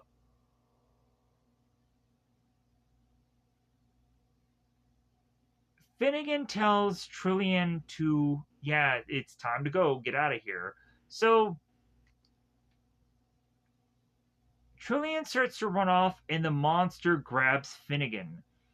Uh, the monster grabs Finnegan and gets him ever so closer to it, and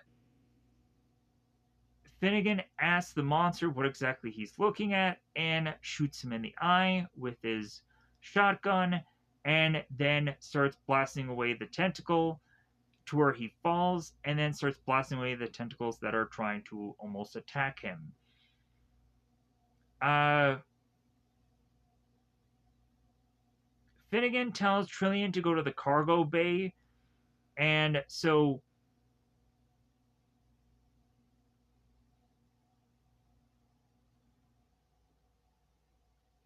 now we have Finnegan that makes his way back to his boat. And he starts to look at the boat and realize that Joey is missing. He goes on and starts to see the ooze of the goop and starts to realize that Joey must have gotten attacked and must have gotten killed. Finnegan really takes the time to mourn the loss of Joey and takes a moment to sit down here. And Trillian is making her way to the jet ski and making her way to the keys. And as Finnegan makes his way back to Trillian, Trillian starts to blast away at Finnegan, and Finnegan is like, "Whoa, whoa!" like, hey, like I'm hoping to stay alive here and keep it that way. So, like, hey, just stop blasting. So, uh,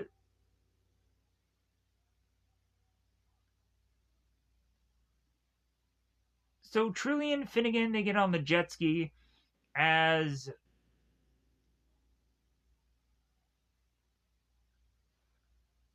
uh as as Canston uh Canton is to assume that the survivors are trying to escape through Finnegan's boat. So what Canton does is Canton goes on to think that he's going to go on and get to Finnegan's boat and just escape that way. So what Canton does is he just jumps from the cruise ship to Finnegan's boat and jumps on it. And when he jumps, the gap is so high that Canton breaks his leg. Canton screams in agony, and we can see that the bones are broke. The bone of the leg is broken. So Finnegan and Trillian are on the jet ski, and they realize that they need a good bit of a gap between the time of which that they're to jump. So they need like a running start. So Finnegan goes on and gets this kind of hallway of runway, and so they start to make their uh I would say like descent, but they start to make their path to escaping. All while doing that, the point of them trying to escape gets uh completely consumed by these tentacles, and so now they have to escape through another adventure. Uh, we have Finnegan that keeps going on blasting with his shotgun and consistently has Trillian that needs to cock the shotgun. So uh, Finnegan keeps blasting away. While this is going on, uh, Canton is to make his way into Finnegan's ship and realizes that it's on autopilot. Canton tries to control the ship, but it doesn't work in time, and the ship explodes with Canton in it, and he dies. Uh, Finnegan and Trillian get to a point of getting to a door that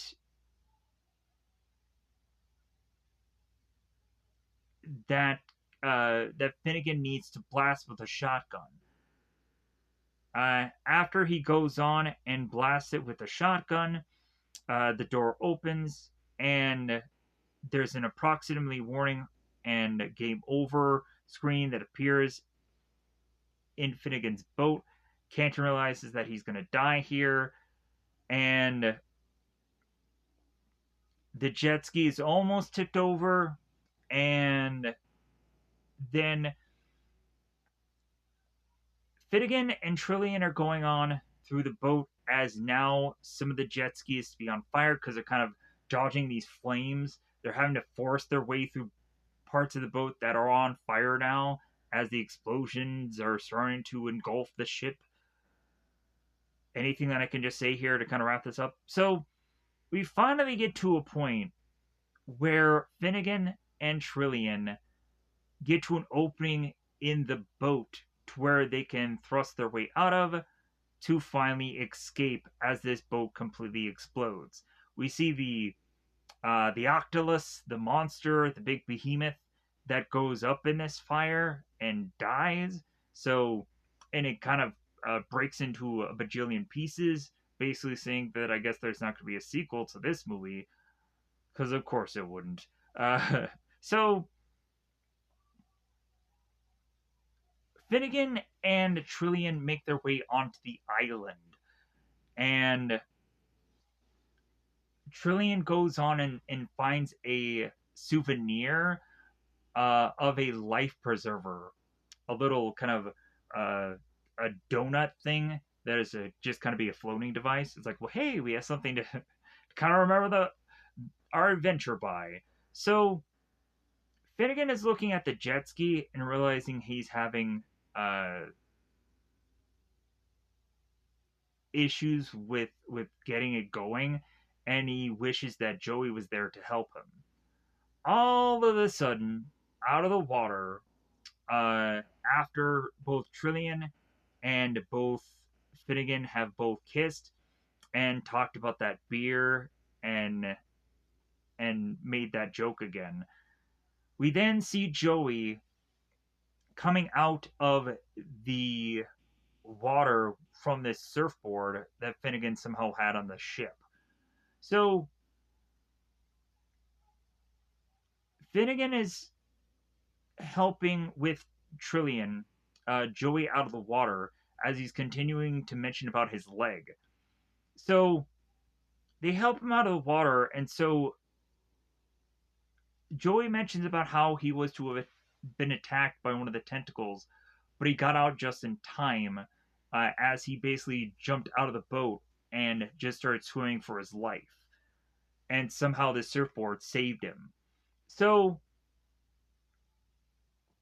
they get back on shore, and Joey mentions about how he thought he saw the two of them start to kiss, and then maybe he should go on and start walking onto the island for them to have their alone time.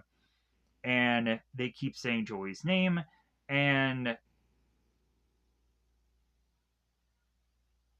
so after this, Joey starts to be like, "Oh, okay, I guess I'll stick around if you beg me nice enough."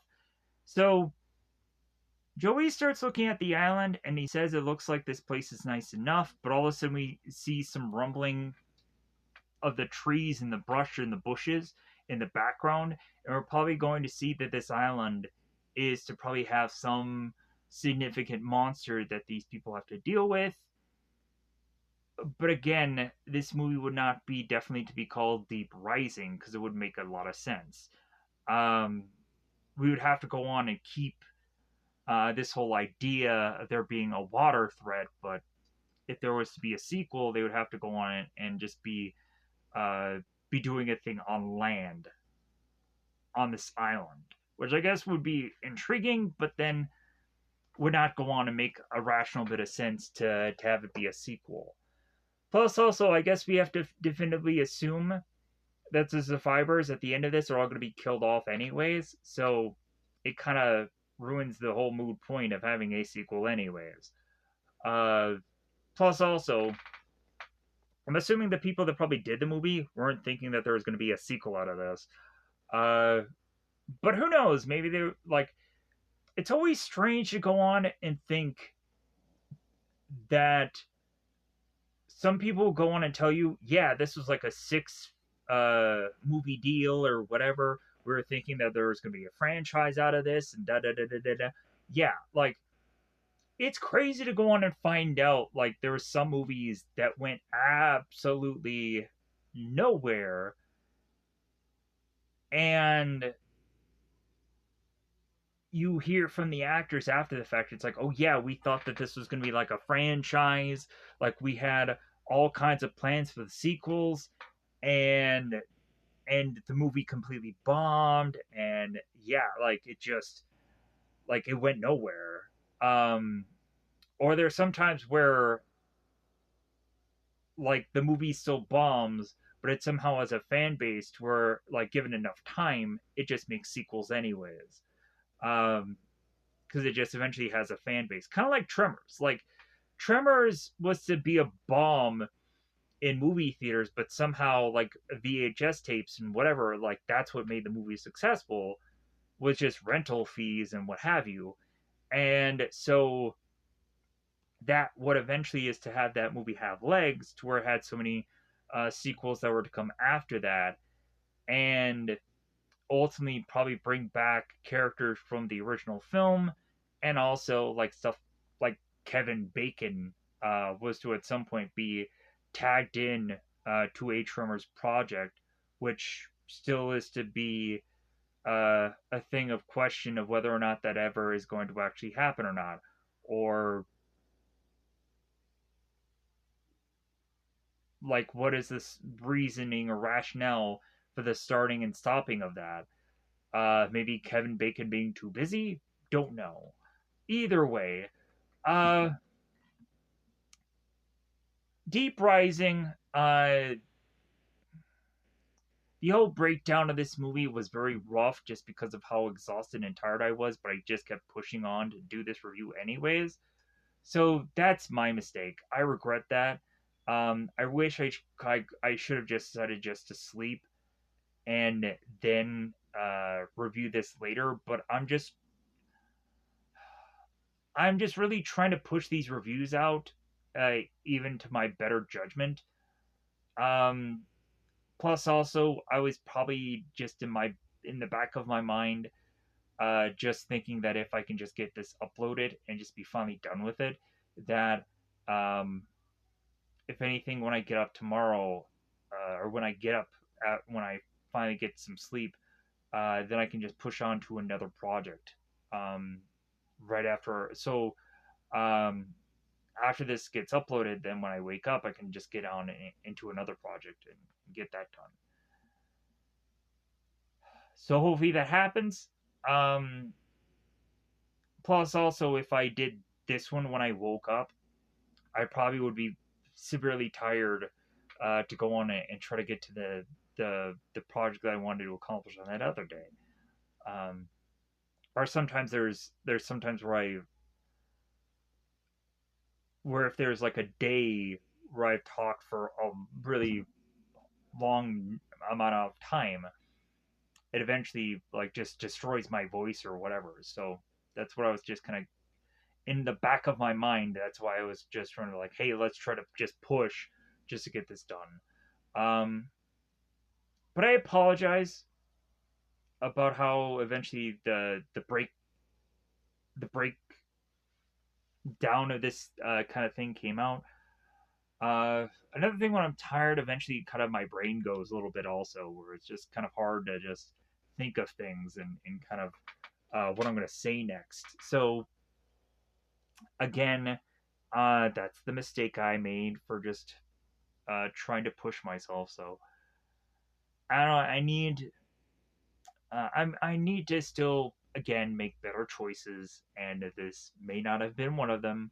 Me even going on to deciding to review this movie may not have been a good choice, but uh, I don't know. Like it seems that if this is a if this is a clunker, if no one cares, then at least, in all honesty, I think I can have other projects kind of be doing well right now. That this one is to not have to be a thing that I necessarily need to do anything. I just need it to be an upload. To be like, hey, at least this is done. Plus, also, I asked people and they wanted this to be done as a review. So, if anything, yeah, like, I'm hoping that those people go on and inevitably go on and see this. But, uh, I think there's still a lot of times where I'm going on and I'm seeing more, strangely enough, um, where I think there should be some kind of consistent viewership going on, uh, especially around that 24-hour mark, which just seems so strange to me. Uh, but anyways, I guess there might just be a pattern of somebody that just could consistently just always um, around that 24-hour mark finds these videos and just watches the heck out of them. Uh, but I wish that it wasn't for like 5 or 10 seconds or 1 second or whatever, because I'm starting to see exactly when the views come in, and they're just coming at like just not even a minute of viewing, which doesn't help the shit. It doesn't help the video. Um, like I think a lot of people that just think it's like, well, a view helps the video. No, like a duration of that very first view helps the video, because yeah, then I think a lot more people will be interested in it. But whatever, I guess. What do I know about YouTube videos? I'm just a guy that films it and talks about it, and then sends it out to you and regrets it afterwards, and realizes like, man, like I should have done this better. Or I really wish I could have just been able to have somebody edit this or edit it myself and go on to take out all the yawnings and all uh, the gaps of time of which that I had to just kind of pause this video, I'm sure multiple times, to either kind of figure things out or just have to pause here. So, anyways, none of this really matters to anybody, but it's okay. Um, yeah, like I wish that every time I keep going on and realizing that I need to do an upload, that I wish I could quickly come with an answer of the video I'm going to do. Because a lot of times, even though I have plethora of different thumbnails that I can look at and be like, I'll choose that one, uh, I always have like a handful of decisions that I have to narrow down what that is. Um, and there's a lot of times where I can easily go on and just already have thumbnails and background stuff prepped, but I'll immediately all of a sudden just decide that I'm just going to do this one movie or this one show and completely have to just come up with a thumbnail and background and whatever during that time when I've already had something already saved up and already something that I could plug in and just do. So I kind of sabotage myself with more work that way, but there's sometimes on certain days I just feel the way I feel and I feel I need to do that project, so that just kind of overrides everything. Um, so we'll see what what the tide will bring me tomorrow when I get up and I start doing another project. Let's see what that eventually is to kind of cover an itch. I'm hoping to eventually do more action genre stuff, uh, but I don't know if what I will do will exactly be good enough. Because I've covered a good chunk of action stuff, like a lot of the key things, honestly, are to be covered by me already. Uh, at this point, it's just kind of going into like I should be tempted to do more Van Damme movies. I should probably start to do maybe a Steven Seagal film because I think some people find Steven Seagal or Chuck Norris or any of those guys eventually to be having some hidden gems in there somewhere. If you are to be an action fanatic and you like action films, let me know in the comments below what would be your favorite one. And maybe it'll be a thing that I haven't covered already. That'll be nice. I'm kind of tempted to probably cover, yeah, some Jean Claude movies. I think like Hard Target could be something that I could review on the channel and that could do well. Oddly enough, Hard Target really, but I guess Hard Target out of all the Jean Claude movies is probably one that not a lot of people probably review because they don't know it exists. Uh,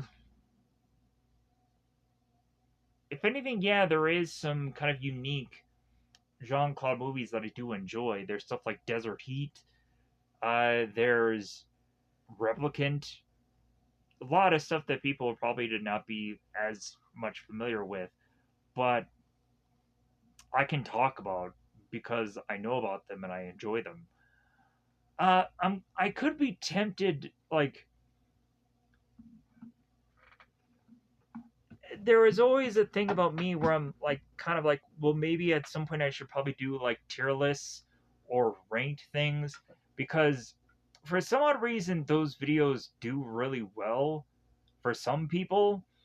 And also, if I've gone on to technically to have watched these movies at some point in my life, and like I can kind of tell you about what the movie is anyways, because I've seen it. Uh, like that can go on and just be kind of an easy video, but I'm not quite sure if there is a tier list or if there's a ranking thing for. But like, it would be kind of cool to go on and maybe thumb through like somebody's IMDb and start to do just a grading system for it. But I have to go on and I have to probably watch that actor's like entire IMDb and kind of grade it.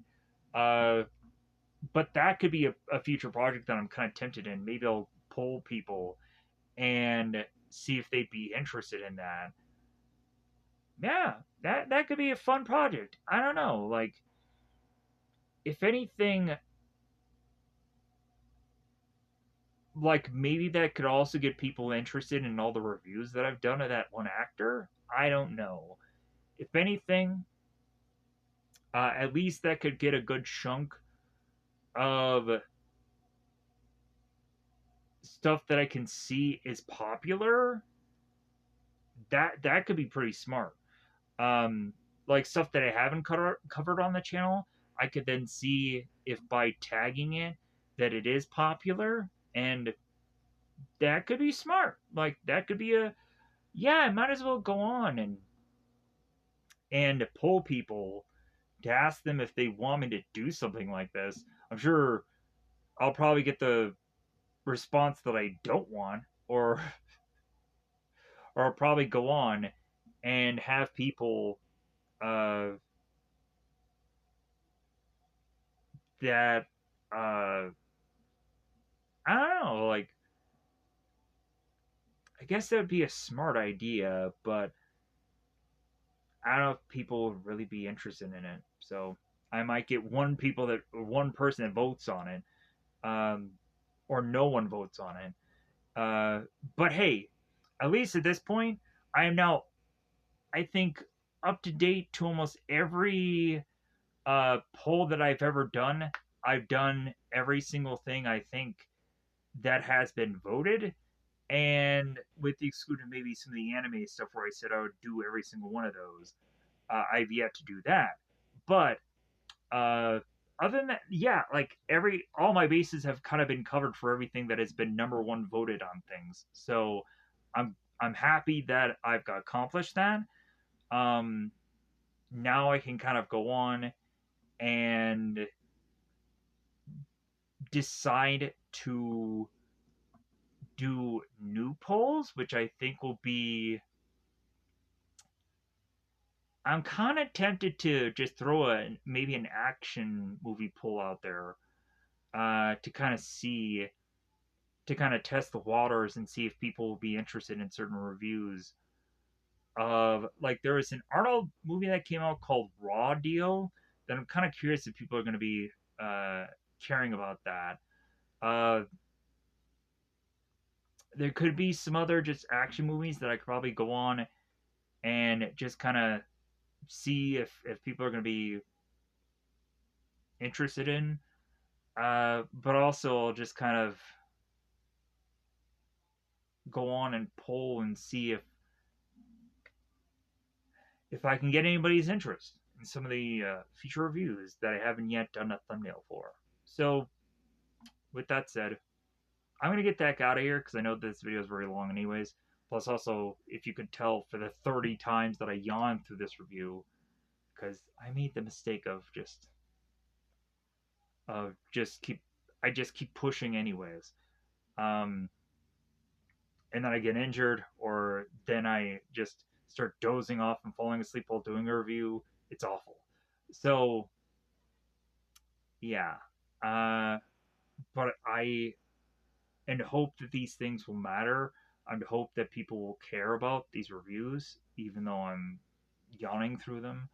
Um, but anyways, thank you for listening to this. Thank you for watching these videos. 500 and I guess 7 people. I say that, but then ultimately there's some person that just subscribes and unsubscribes weirdly. So that number is to probably just be jumping around whenever. Um, or maybe that's just something that somebody's not doing on purpose and it's just to be some weird goofy glitch that YouTube has. I don't know. Either way, uh I appreciate everybody going on and subscribing to this channel because I know that uh the content is just all over the place. I hope that everybody that has been here since the beginning, as well as also the new people arrive, I hope I can satisfy everybody, as weird as that sounds. Uh, but also, I know I'm going to make some weird, strange decisions, hoping for the best to think that everything that I'm going to go and do is going to have a consistent pattern that people are going to be like, oh yeah, I like this project. Oh yeah, I can, uh, I can understand why he did this movie. Da da da da da. But if anything, the real reason I did this is because people voted on it. So, like, I want to hope that everyone's vote matters. But if anything, I again, because I keep saying this very much repetitiously through every one of these videos, I need to make better decisions. Uh, I need to do make. I need to do make. I need to make better uh, research decisions. Maybe I should probably even poll people more to kind of really just say, "Hey guys, like I'm just doing this poll to see if you're interested in it. Like I'm not gonna know whether or not I'm gonna completely commit to this poll, but I just want to see if this does good numbers, then I'll see where to go with this. Da da da. I don't know. Um, if anything, it'll be good to poll people, but also like I'm really starting to see that the polls like are to go on and have me just kind of question them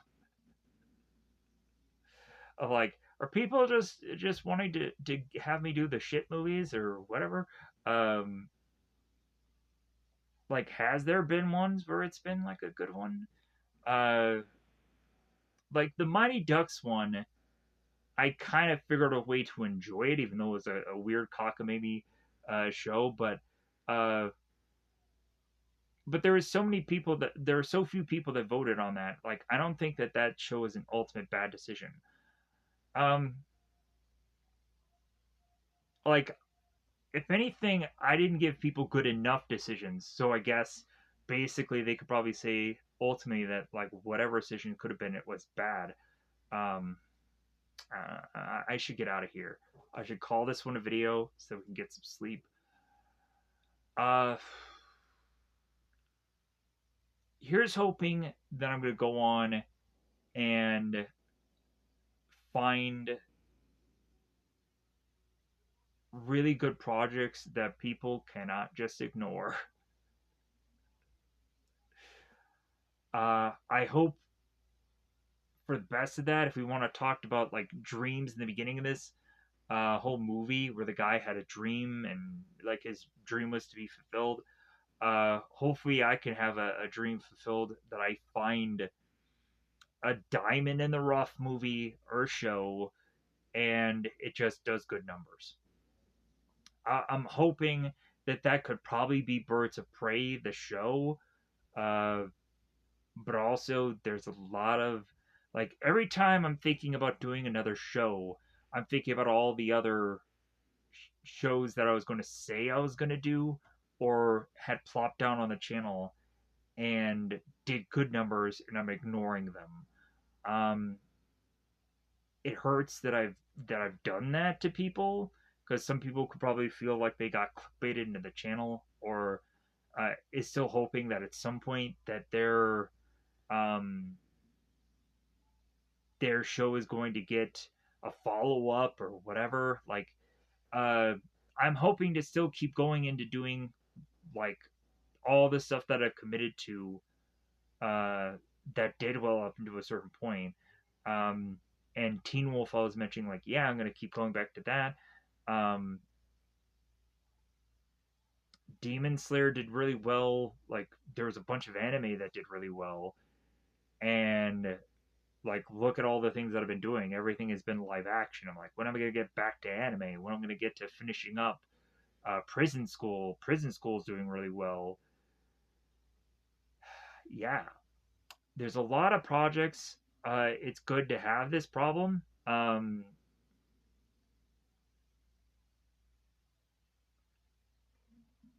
Yeah, like I don't think that there was ever really a dry spell on the channel,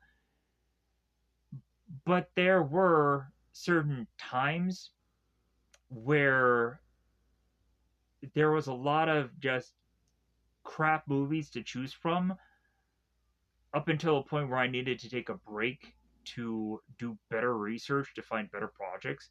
But now I'm at a point where I'm like, man, I think I'm just putting a lot of good quality projects out there.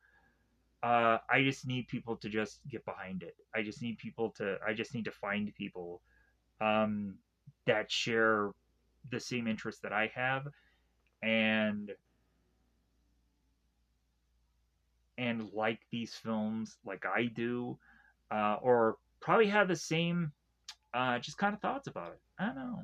I'm just I'm also probably finding people that are also doing YouTube channels, so that's great. Um, it looks like they're involved in movies or they're doing video gaming or whatever, and that's great. Because if people have channels, I have a channel, I'll subscribe to them. I'll always do that. Um, like if they subscribe to me, I look at their channel, I'm like, oh yeah, you content, subscribe immediately. Like, yeah, like I may not have time to watch everybody's channel and whatever. There's sometimes where I specifically narrowly go into just watching like podcasts or interviews or whatever, or I go into very certain handfuls of content every day. But yeah, but I'm willing to subscribe to people that subscribe to me, specifically if they have content. Uh, there's some people that I click onto their channel and they have like one video that they did like 7 years ago or something. I'm not gonna subscribe to that. Like I want to see like consistent numbers of videos, at least more than 5 or 10 that they probably did, like at least like within the last month or the last year, to justify subscribing, because at least I'll know that they'll just keep uh, chopping away at it. Anyways, uh, yeah, because yeah, like I definitely want to go on to help out smaller YouTube channels if I can, but also I don't think people listen to me that much to really be able to help anybody. Um, if anything, like word of mouth, I don't think ever really helps anybody. If people did collabs, that's better. But if anybody goes on and just goes under the video and just says like, "Hey, yeah, follow this person or subscribe to the," no, I don't think that that ever works. I've gone on to have so many videos where people had these huge followings, and like I would comment on their live streams and I would comment on this and comment on that, and you would probably think that maybe like my expertise or whatever within those videos would actually mean anything, but no. Eventually those comments would be like really cool, like information sharing, but ultimately wouldn't lead me to get subscribers, wouldn't lead me to get a bigger channel. um which, yeah, that kind of sucked, but like I just be like, well, okay, like at least I could go on and have fun, just commenting on a video. Not to think that I was to care where that was going to lead me. Like, no, it's just like, well, whatever. Um, like I'll just kind of keep chipping away at the channel, and if it's a marathon, uh, then I'm willing to take that journey and take that that amount of strife to whatever. I'm just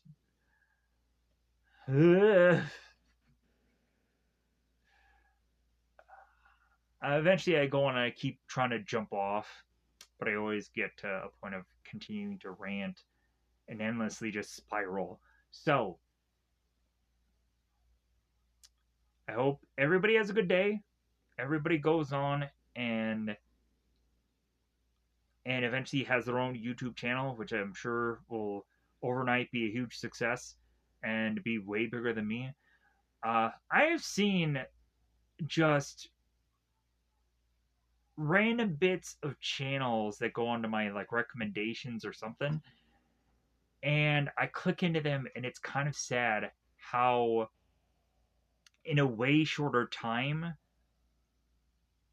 with a channel that I would not think to be successful, how it's more successful than mine, um with lesser videos. Or it's just like I look into the videos and I watch this person and I'm like, why are they as successful as me?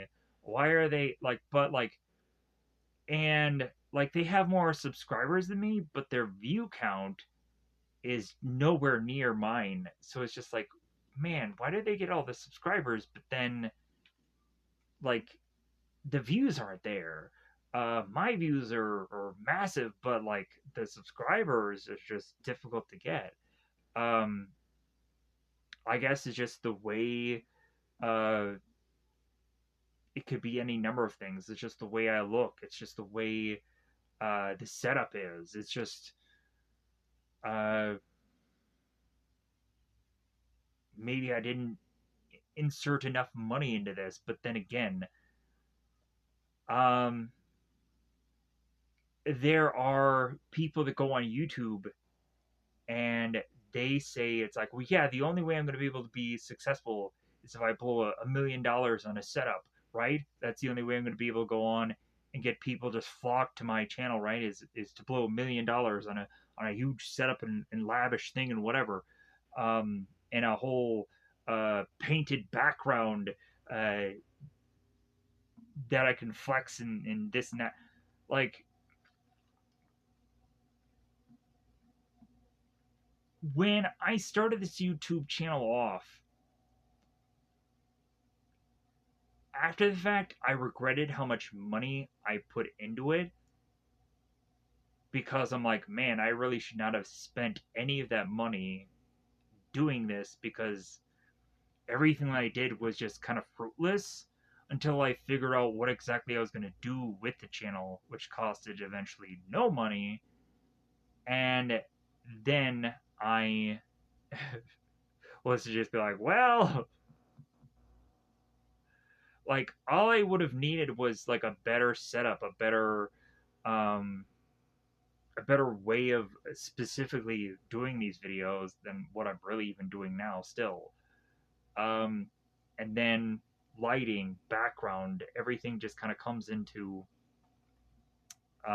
like the longer you do this and the more that you start to look at other people doing this, the more you start to take like little pieces here and there, and you start to decide to figure out where you want to go on and where you want to move next, or how you want to go on and you want to do this next. But I'm not saying that I'm good at this at all. I'm just saying that me, as well as anyone else that actually does this, we always have to do research. We always have to learn. Uh, we maybe even can look at other people and see what's working for them, and see how we can do it differently. Now, I'm not saying better. I'm just saying differently, because there really is no better. Because honestly, if they are to have a video that has like 1 million views, and you're gonna think that you're gonna go from like 0 to 1 million and change, it's not gonna happen. Um, because there's only so much you can do better. Like, yeah, there are sometimes where I hope, as I like search through for a movie or a show, and I look at across the board, there's so many people that did a trailer for this movie, did a this and that for the YouTube. Like, I immediately think that I'm like, oh man, like they're cranking out solid numbers. So if I do this and I approach it in the unique way I'm doing it, like I'm thinking of like, man, like the numbers are endless. And then I go on and I do the video and no one cares, because it's like, yeah, look at all those other videos uh, that are either more friendly to the algorithm, or they're just bigger numbers, so those just kind of come up first, and mine is going to get lost in the shuffle anyways. So I'm grateful to be doing this still. I'm grateful that people subscribe and watch these things for however length they're going to do them for. Uh, I'm so happy that uh, people will at some points either vote for things, make suggestions. It really helps. And yeah, maybe I don't go on and maybe I don't have a video that does thousands of views right now, but uh, at least there's some videos that are going into either the hundreds, or at least they're getting more than 50 views. So I can be over the moon about that. To say it's like, okay, this video can start somewhere, and or this video can get to a point where I feel that I don't have to be just crushed by every time I go on and after 24 hours that a video just goes donut holes nowhere. Uh, so I don't know. Hope for the best of my next following choices after this video. Which should probably end up being in the action genre, but I'm kind of tempted also to just kind of tip back into superheroes. Uh, I'm kind of unsure right now. I'm very unsure. So, bye, buddy. Bye, buddy.